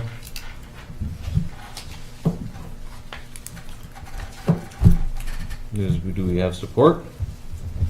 I'll second. Thank you, Marty. Any further discussion? So let me be clear, I have no issue with this. I fully support it. But past precedent is that we don't let music be loud past 11 p.m. Was it 11 o'clock? Is that what it was outside the gyms? Is that what we want for gyms? Yeah. It's Is it? 11. Then I Okay. think we need to be consistent and have the same expectation here. Yep. Thank you for reminding us. April, are you fine with amending your motion? No, I think I need to have it till 12 in the morning. I mean, I don't care. I mean, like it's I still said, it doesn't matter summertime. to me. I'm just It's saying still that summertime. that's September 14th. you know, Oh, yeah. School is in session. You're right, okay, Past I'll precedent. amend it. Okay, that's the only way you got me to work around that one. It's for the kids, right? It's for the children. It's for the kids. 8 to 11? 8 to 11. 8 to 11? Marty, you okay Citywide with that? festival. Citywide festival, 8 to absolutely. 11. Yep. And as long as Vern works things out. Well, it gives them time to get everybody off the street before they start closing it off too, so. Perfect. Thank you. Any further discussion? All those in, Vern, sorry. no, good. You don't see any conflict. I mean, it's a citywide festival anyway, so really, I don't think there'd be any. But people coming out of Snickers or coming up the block from gyms. Oh, or, it's a citywide festival, so. you know, I mean, the whole check-in ID thing This is going to be an interesting way of doing it. Normally on a block party, and we had it before with Tom and Jerry's Pop, when they had just that same block that we're looking at this time, but all the bars were kind of in on it. So they didn't allow outside alcohol to come in. That was their rule, and they controlled who came in at those entrances. So I guess my question, this is, if those other establishments aren't on board and aren't putting into it, and it's just him, you know, you have another establishment halfway, right across the street from the basically not Sinkers, you know, They don't. So, I guess the question will be, how does he expect to control that? And in the past, we have designated a citywide festival to an area. So you could say that the citywide festival would be that block, so no alcohol would be coming in. But no alcohol coming out of another bar that's already contained in that area? I don't really know Yeah. how that can't be allowed, but I guess we'll have to talk.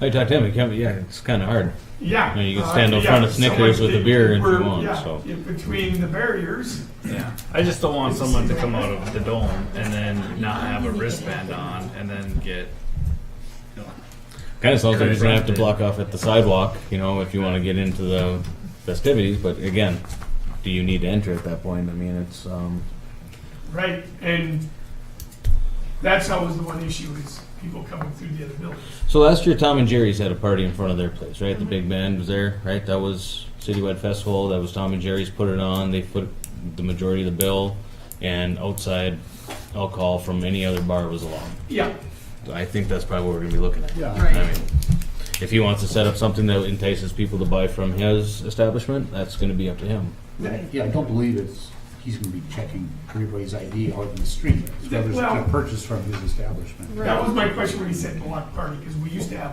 block party rules. So this is 14, 15 years ago, yeah, snow fencing and all that. That was actually, we went from street dance rules to block party rules. And those were the established, and then all the bars were the same, worth it, and they were doing it.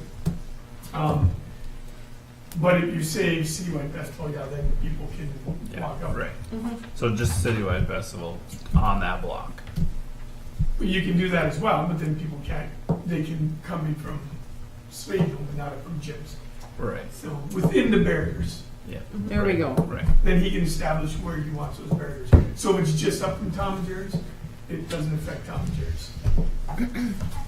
Fair enough. Sounds like a fun time. That's gonna Fair enough. All right. All right. All those in favor? Aye. Opposed? Motion carries. kudos to them. Yeah. Go Congrats Dylan. on 15 years. Yeah. Okay, moving on. Fishing with Vets annual over here.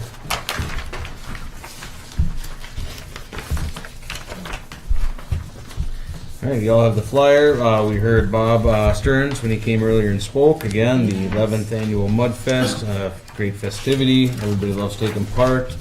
They do a lot for the community. You know, a lot of things to do. So I would look for a motion to approve the request. Make that motion. Hold on. We're talking about. Thank you know, you, Jed. noise Hold on, you give me ordinances room for here. discussion. But was the music till? There's a street dance, right? Side Street. That's right. Is there a time on there for the band? That's what I'm looking for right now. I see. 11:45. We'll just have to let them know to be off. The band's done by 11. Yeah. I was actually, when I talked to Bob, and this is before first I saw Dylan's request is when I got the council packet, but I was like, we have to do any band, can you just put it inside? He goes, I already have it set up, and I'm like, can we move it off the lake? Because when we have a couple blocks shut down for that, it takes more people and A lot of work. it's really getting tired overtime right now, and although we're up full staff, we're not fully staffed yet, and so they slid this side street so it'll be easier to contain and control. But we can tell them it has to be the noise ordinance that we've been practicing at 11. Okay. So we Page had 123 has 11 p.m. 11 p.m. Okay. It's 5 to 11, so you must have 2 bands. Perfect. Yep. Band hours are 5 p.m. to 11 p.m. So, all right. We have a motion by Jed. Support. Support by Travis. Any further discussion? All those in favor? Aye. Aye. Opposed? Motion carries. Okay, next up, 30 West Fitness and Rec request regarding sewer line repair costs. So we have some information here. I believe there was a letter also, and I believe, Jim, did you leave one of these for every counselor also? Okay, so obviously with 30 West, having some issues here. Just a couple things I want to clarify, because obviously we want to make sure that we're doing consistent by our citizens and our businesses. Everybody knows that we did create a policy back in 2020, I believe it was. And, it decreased every year. Basically, when they did a project in the early 2000s, the sewer laterals weren't done as we would say up to par, I guess. Maybe there's a 4-inch main, they're tying into an existing 6-inch main. So obviously with those, we had a large influx every year. The city was paying for these, so we did create a policy. Because obviously, after 20 years, how much of this is just happening because of, stuff over time. I did talk with Mandy and Jim. So they were never notified of when the sale takes place in Chisholm, you are required to have your sewer lateral inspected. But that is not the city that takes that because we are not monitoring sales of the community. So that's for the realtors and mostly because of should be on the backs of the title companies that know what our policies are in town. So they weren't made aware of this issue until 2023, I believe it was. So we had some different things. And so next year he can answer any questions and we can speak to this.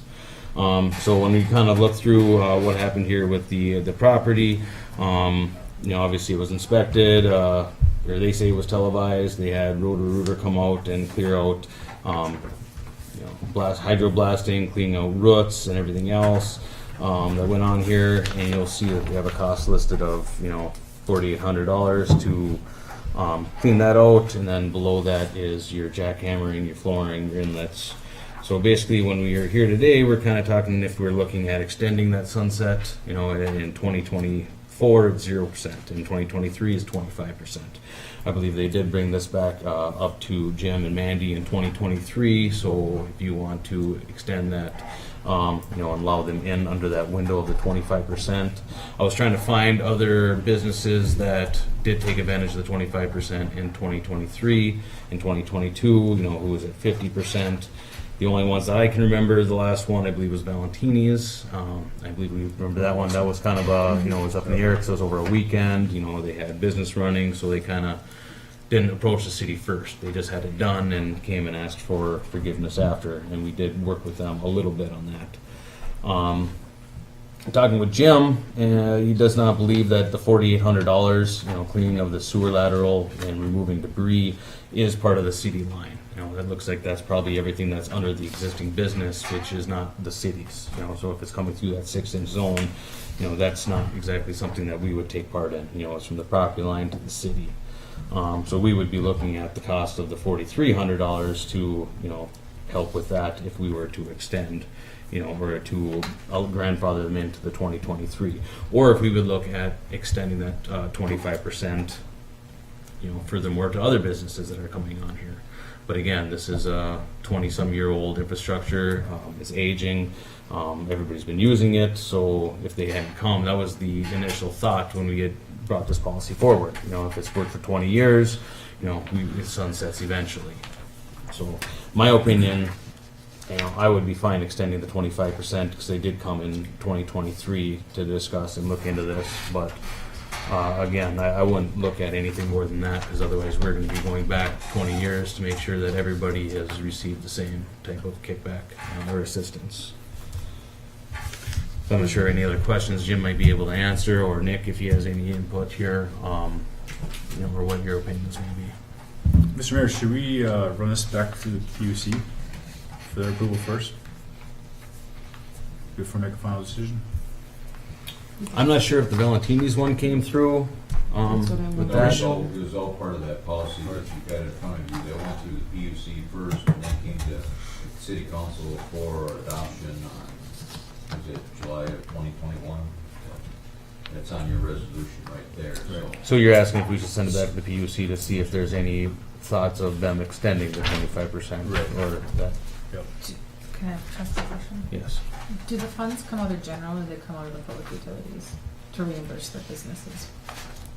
I have no idea. We'd have to, all of that. that might be the deciding factor if it goes back to PUC, if it's an enterprise fund. I'm sorry, I don't have that information off the top of my head. Okay. Well, I don't I do not believe that Valentini's came through the PUC. I'm almost 100% sure It did that not. wasn't We talked about recommended by us. So long as the policy was in place at that point. Yeah, but I guess my question would be, well, why is this different? Why would we send this through the PUC? That makes no sense to me. That's just my opinion. If it was public utilities money, it would have come from the PUC the last time. Would it not have had to have had PUC approval to spend the PUC money? I think there needs to be more research done. It's a policy. Yeah. I just want to make sure we're uniform with everybody. That's all. That's right. Standing for all of them. Because this goes outside the policy by extending it. And the policy came from the PUC. Well, it was a recommendation to the PUC. Right. Yep. So if there's gonna be. Marty, I'm sorry, Chad. I mean, good job. No, I was just thinking out loud. So if there's gonna be a decision on whether there's gonna be an extension on the policy, it should go back to PUC. Is that what we're saying, or it shouldn't go? I'd be fine making the decision at the council level. PUC would just be a recommendation. Okay. Well, I'd like to know what we did for Valentini's and what year was that? That's what I want to know. 50%, and that was in 2022 in accordance with the policy that you have in front of you. And I was talking to Denise earlier. She had mentioned 123 Lake Street had also had took advantage of the 25%. But I guess since it was under policy and they did everything, it didn't have to come to the council. It was just moved through because that was part of the policy. And she did believe that there was one other one, or one of the realtors, Iron Country. Iron Country, had also taken advantage of the 25%. Well, I agree with you. I guess my thought would be they did have communication in 23, so I think I would be fine with the 25. 25% of the $4,300. That's a good question. Yeah. So your judgment is that the 4,800 is not part of the city. You don't believe that that would be city responsibility? We had that discussion of Stephanie, Mandy, and I yesterday or today regarding that. I know that the sanitary sewer was put in too small. It was a 4-inch line, but it is new PVC that went from the main to the property line or the building front. And that's all that we have jurisdiction on when we do the televising. We have, comes up, once it gets to the building foundation, it goes into the building code, and we have no control, no authority on that. Sure. Just like And residential. from their letter that you have on page 126,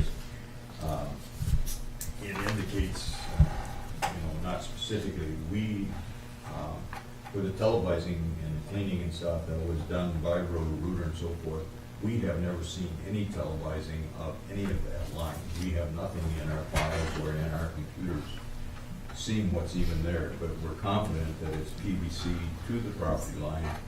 And typically what happens in these cases is just inside the building, then they'll hire a plumbing contractor to come in, install a new clean out, just a pipe coming to the surface that makes the transition from the 6-inch cast iron inside the building to the 4-inch PVC, such that if there is a bottleneck, some type of a blockage, it's easily cleaned.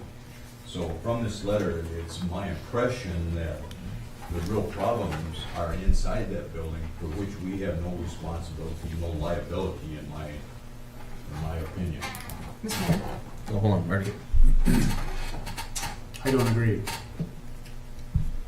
The city of Chisholm and their engineers at the time approved the design of the 4-inch going to the 6-inch. Huge mistake.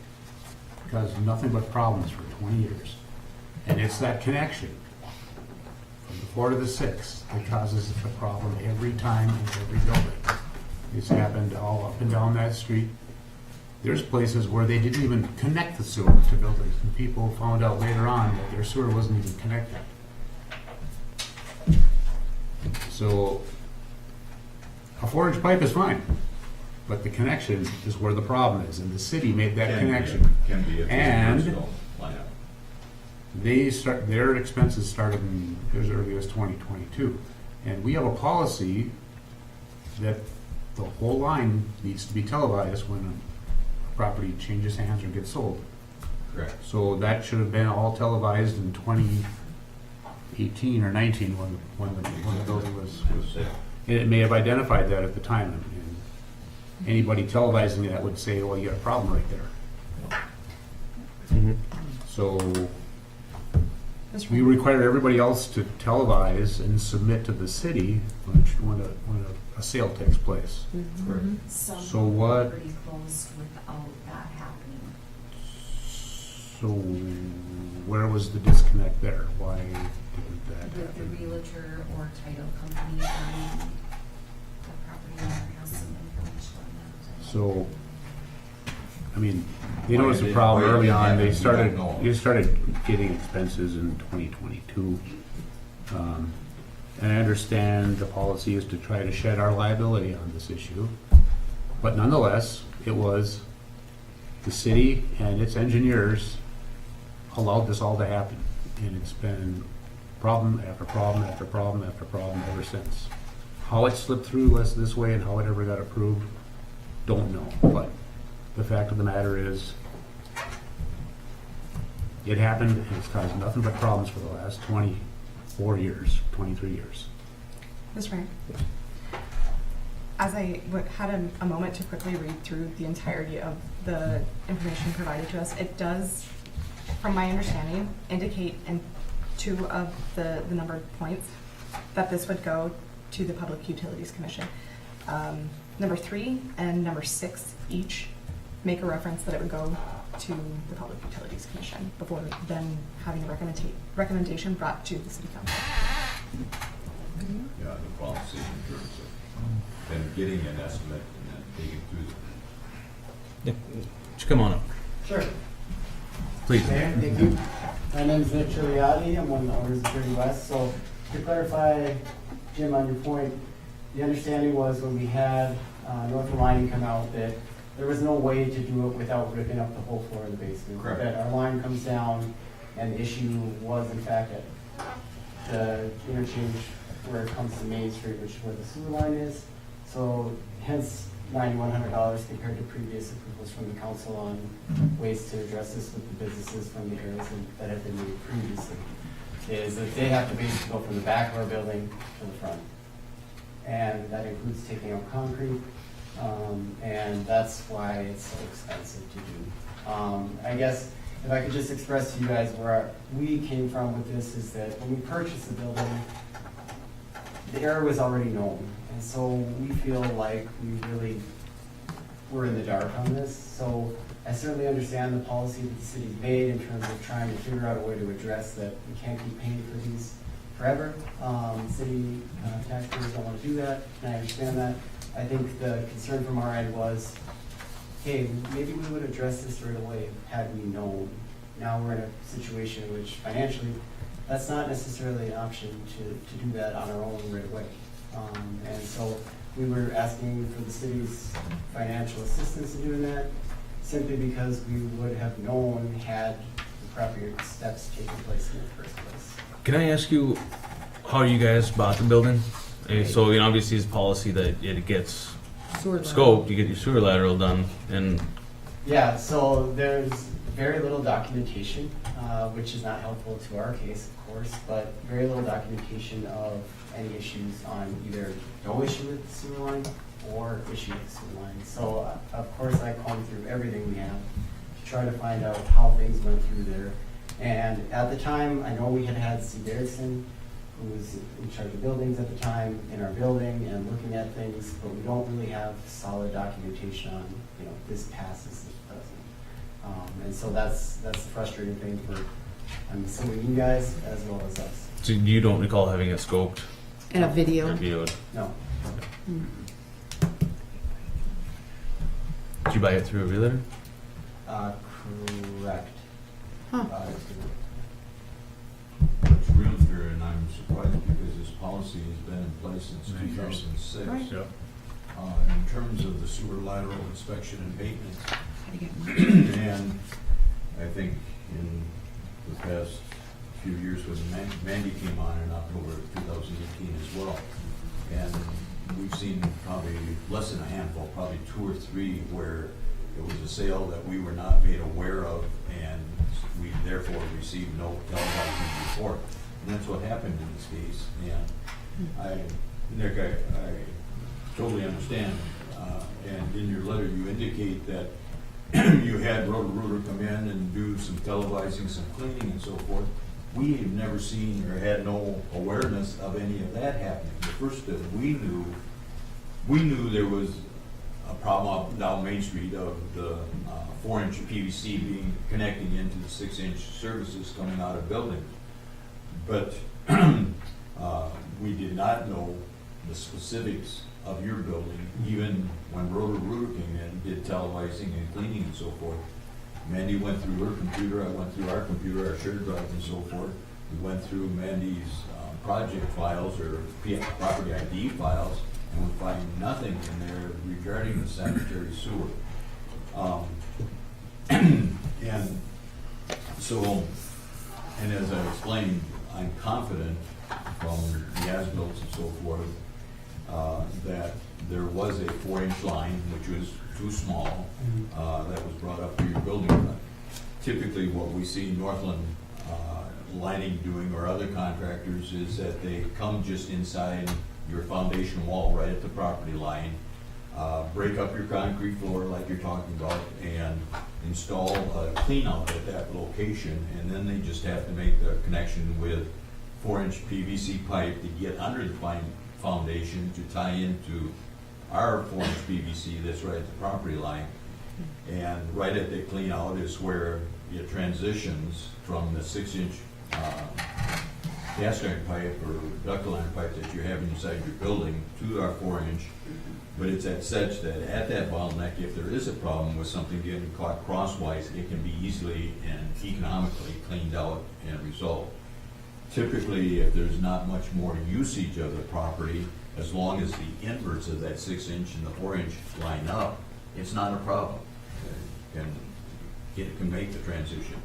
In a case like yours, that I think you well document in your letter, you've got extensively more usage of the sanitary sewer facilities than what existed there before.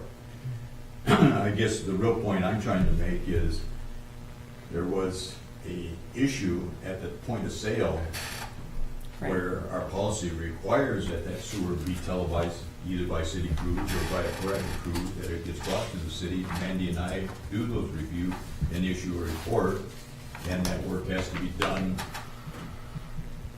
within a few months, and it's just really up to the buyer and sellers to agree as to who's going to pay for that bill, if it's in the purchase price or however that's handled.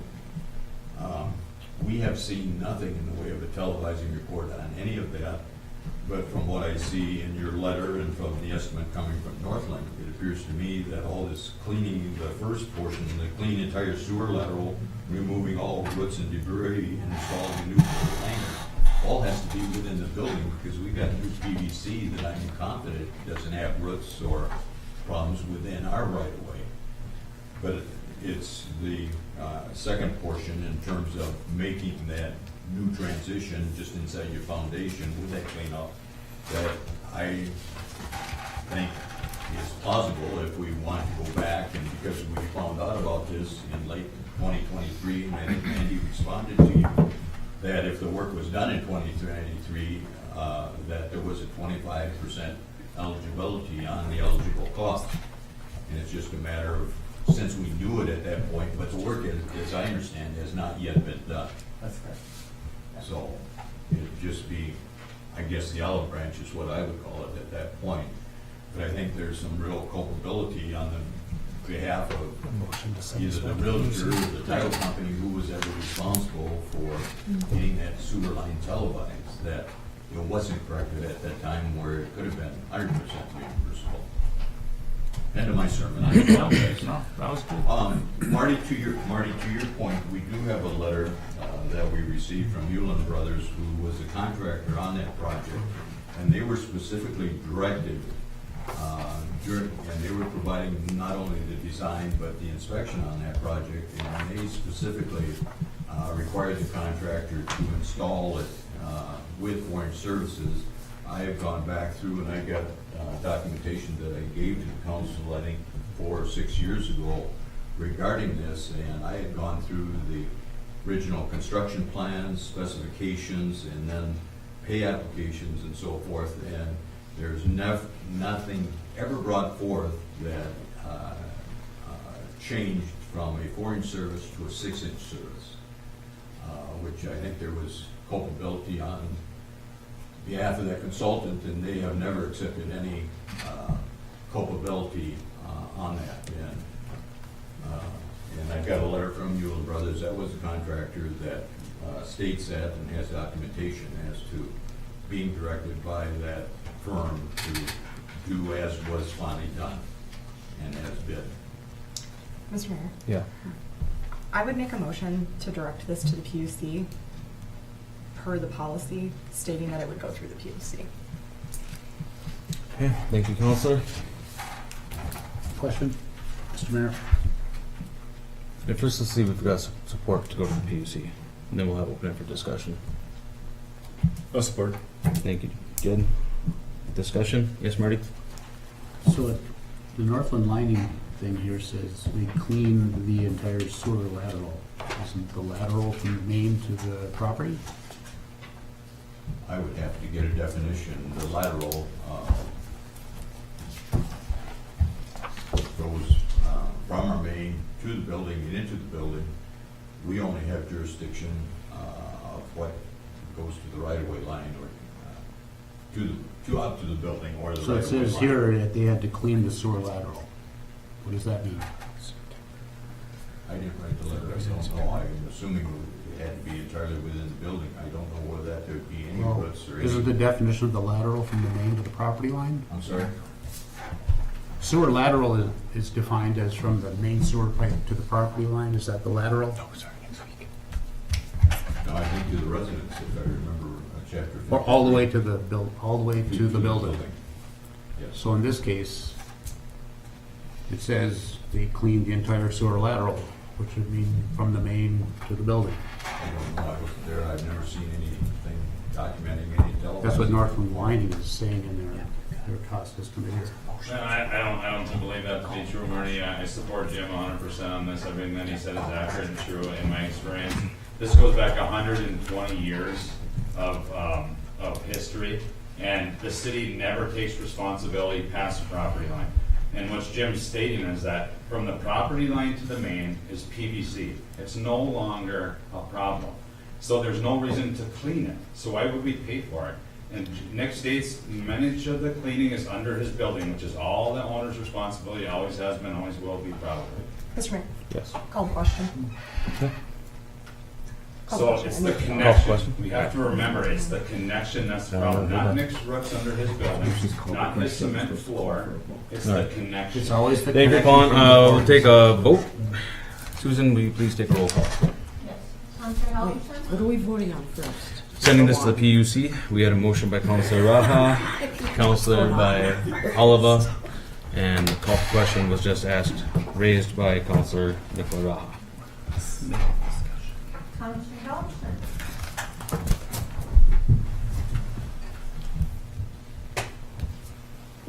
I don't even know what it says. Well, if we're following the policy, it was supposed to go through the city PUC. And if we didn't do it before, then we didn't follow the policy before, so I guess now we're following policy. Policy wasn't even followed with the sewer lateral even being televised to brought it to the city in the first place. I don't know. I don't know why we stopped discussing. Right, I think it was a good conversation to have. Whatever. I'm continuing. I'm gonna vote no. No, I'm gonna go by order. Sure. Counselor Nicola Raha? Yes. Counselor Fountain? no, Counselor Halaba? Yes. Counselor Baki? No. Mayor Rams? Yes. Motion fails. Okay, let's continue on with our conversation then. Why does it pass? it's 3-3. 3-3. I said it failed. Oh, they said it passed. We all heard it pass. I'm like, what? Okay, can you please carry or continue? So I can understand this.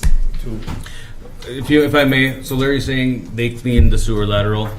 There's nothing to clean on the city side because it's brand new PVC. There's no roots. There should be no debris. So any cleaning happened, as Nick had said, the clean out is on the very back side by the alley. So all the debris was in between the alley and the front street.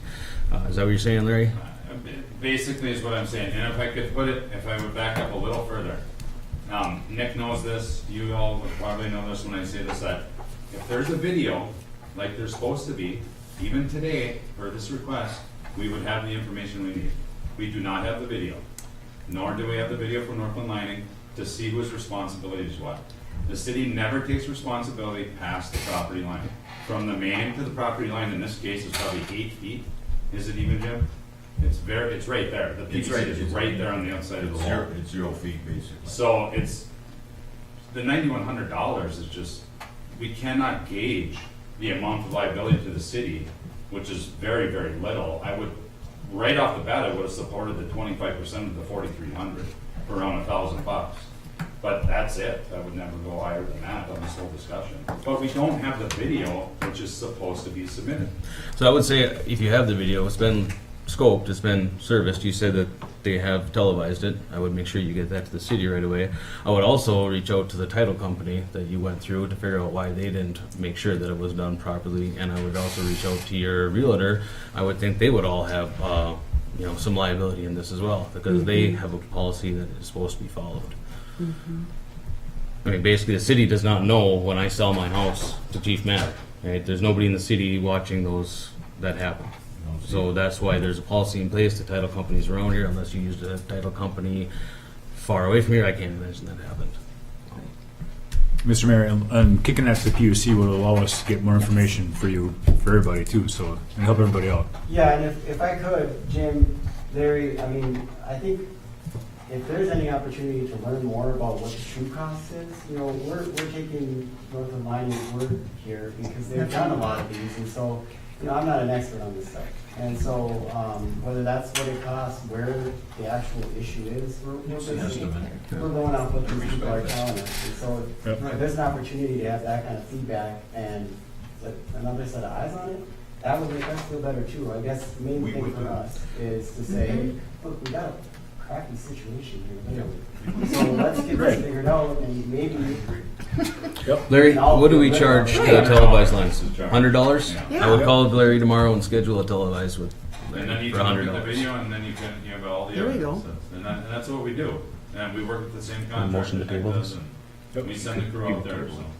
Yeah, we'd be happy to Or- do that. And that's how, that's how the recommendation goes to the PUC, and then they talk about it, and they make a recommendation to you. Mr. Mayor? Yep. Let me ask a question. So in 2022, they did televise, Roto-Rooter did televise? Correct. Okay. And we had that because we were having quite a bit of issues, and we're like, well, let's get this resolved ourselves, not knowing that it could potentially, and then Roto-Rooter. Well, that video should be reviewed by Jim and Larry. Mm-hmm. And Mandy, the 2022 video should be reviewed by Jim and Larry. And then if you had one So televised do you in have that video 2019. that you pay for? Yeah, I mean, I'll have to find it. Yeah, that's really what we're looking for, here's the Yeah, evidence. I would like to have it done, yeah, even if it costs $100. Yeah. Yeah. Just think that. Yeah. But it'd be nice to compare the one from 2022 to To the current. Yeah. Either way, I believe that we should be sending this back with more information to the PUC. All right. Thank you guys. Yep.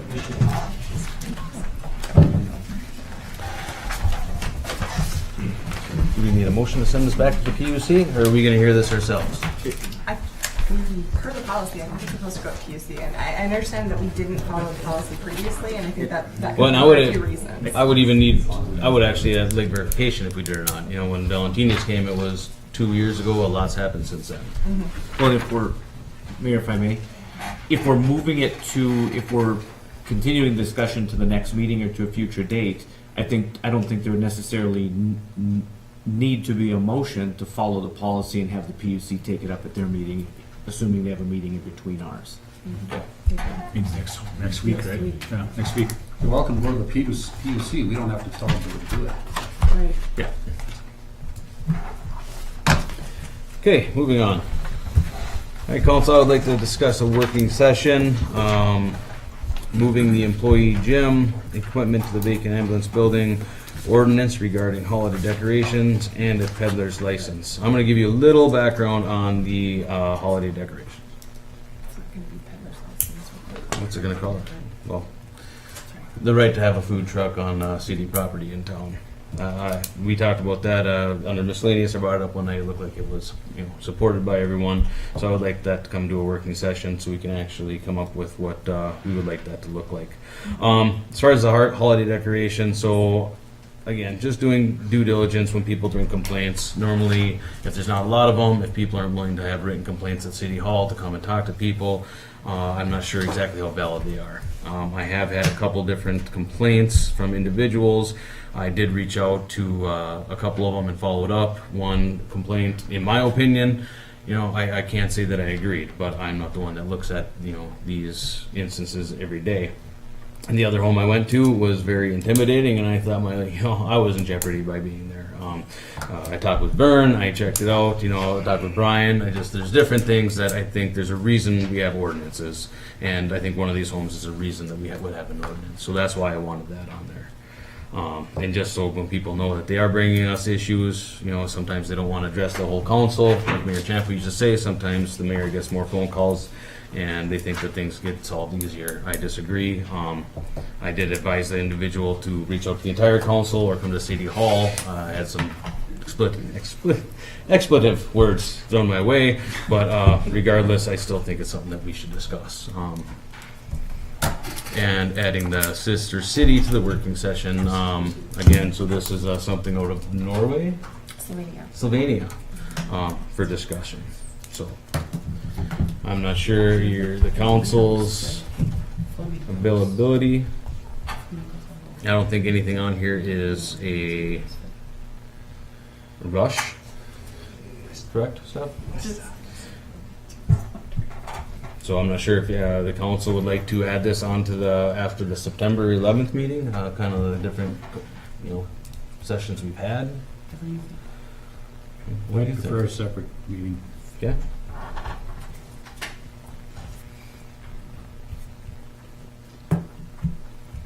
So in order to get enough information as far as the licenses, Ryan, we're going to be looking for you for that information. How long do you need for the peddler's license or whatever we decide to call it?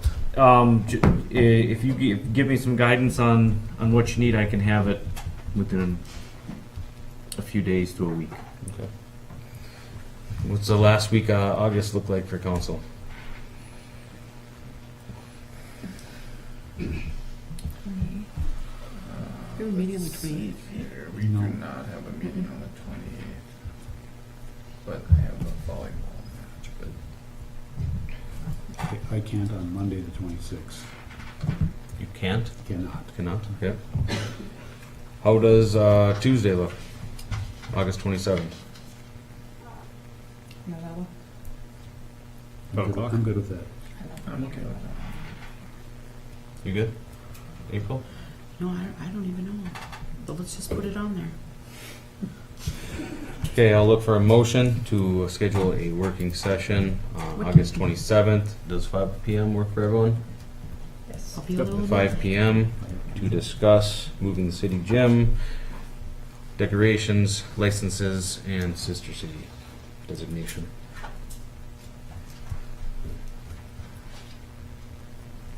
Can I get a motion? I'll make a motion. Thank you, Cheyenne. Support. Thank you, Jed. Any further discussion? All those in favor? Aye. Aye. Opposed? Motion carries. Any miscellaneous? Yes, I have something. Okay. So part of this thing with the sewer application was this, and it's not readable. Can we get a legible copy of this 2015, or permit number 2015? Either, Those years? yeah, I don't know where it came from, but it's. I'm sure we should have record of it too, Mandy, if you could find that. Yes, in general, particularly color copies in our packet are virtually unreadable. Fine print, blotchy colors, they're almost impossible to read, so it's hard to really grasp a lot of things in the packet, so I don't know if it's our machine or what, but we need to do a better job at just the presentation in these packets. It's been for a while, and I was told before it was our machine, it just is old and it doesn't do a very good job. And get a new machine or get it fixed so we can get better information. Yeah. I'll be something to budget too. I bought one, they're about $15,000, so.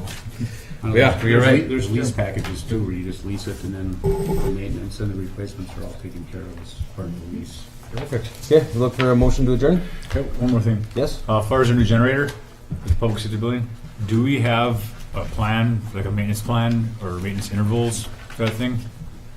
Did the manufacturer get it to us at all? You know? I can contact Brendan on that. Okay. Put fuel in it today. Nice. Getting close. Perfect. This week. Yeah, Excellent. That's right, this week. we'll get back to you on that. Okay, thanks. Okay, if there's nothing else, I'll entertain a motion to adjourn. Make a motion. Thank you, Cheyenne. Thank you, Jed. Any further discussion? All those in favor? Aye. Opposed? Motion carries. Thank you.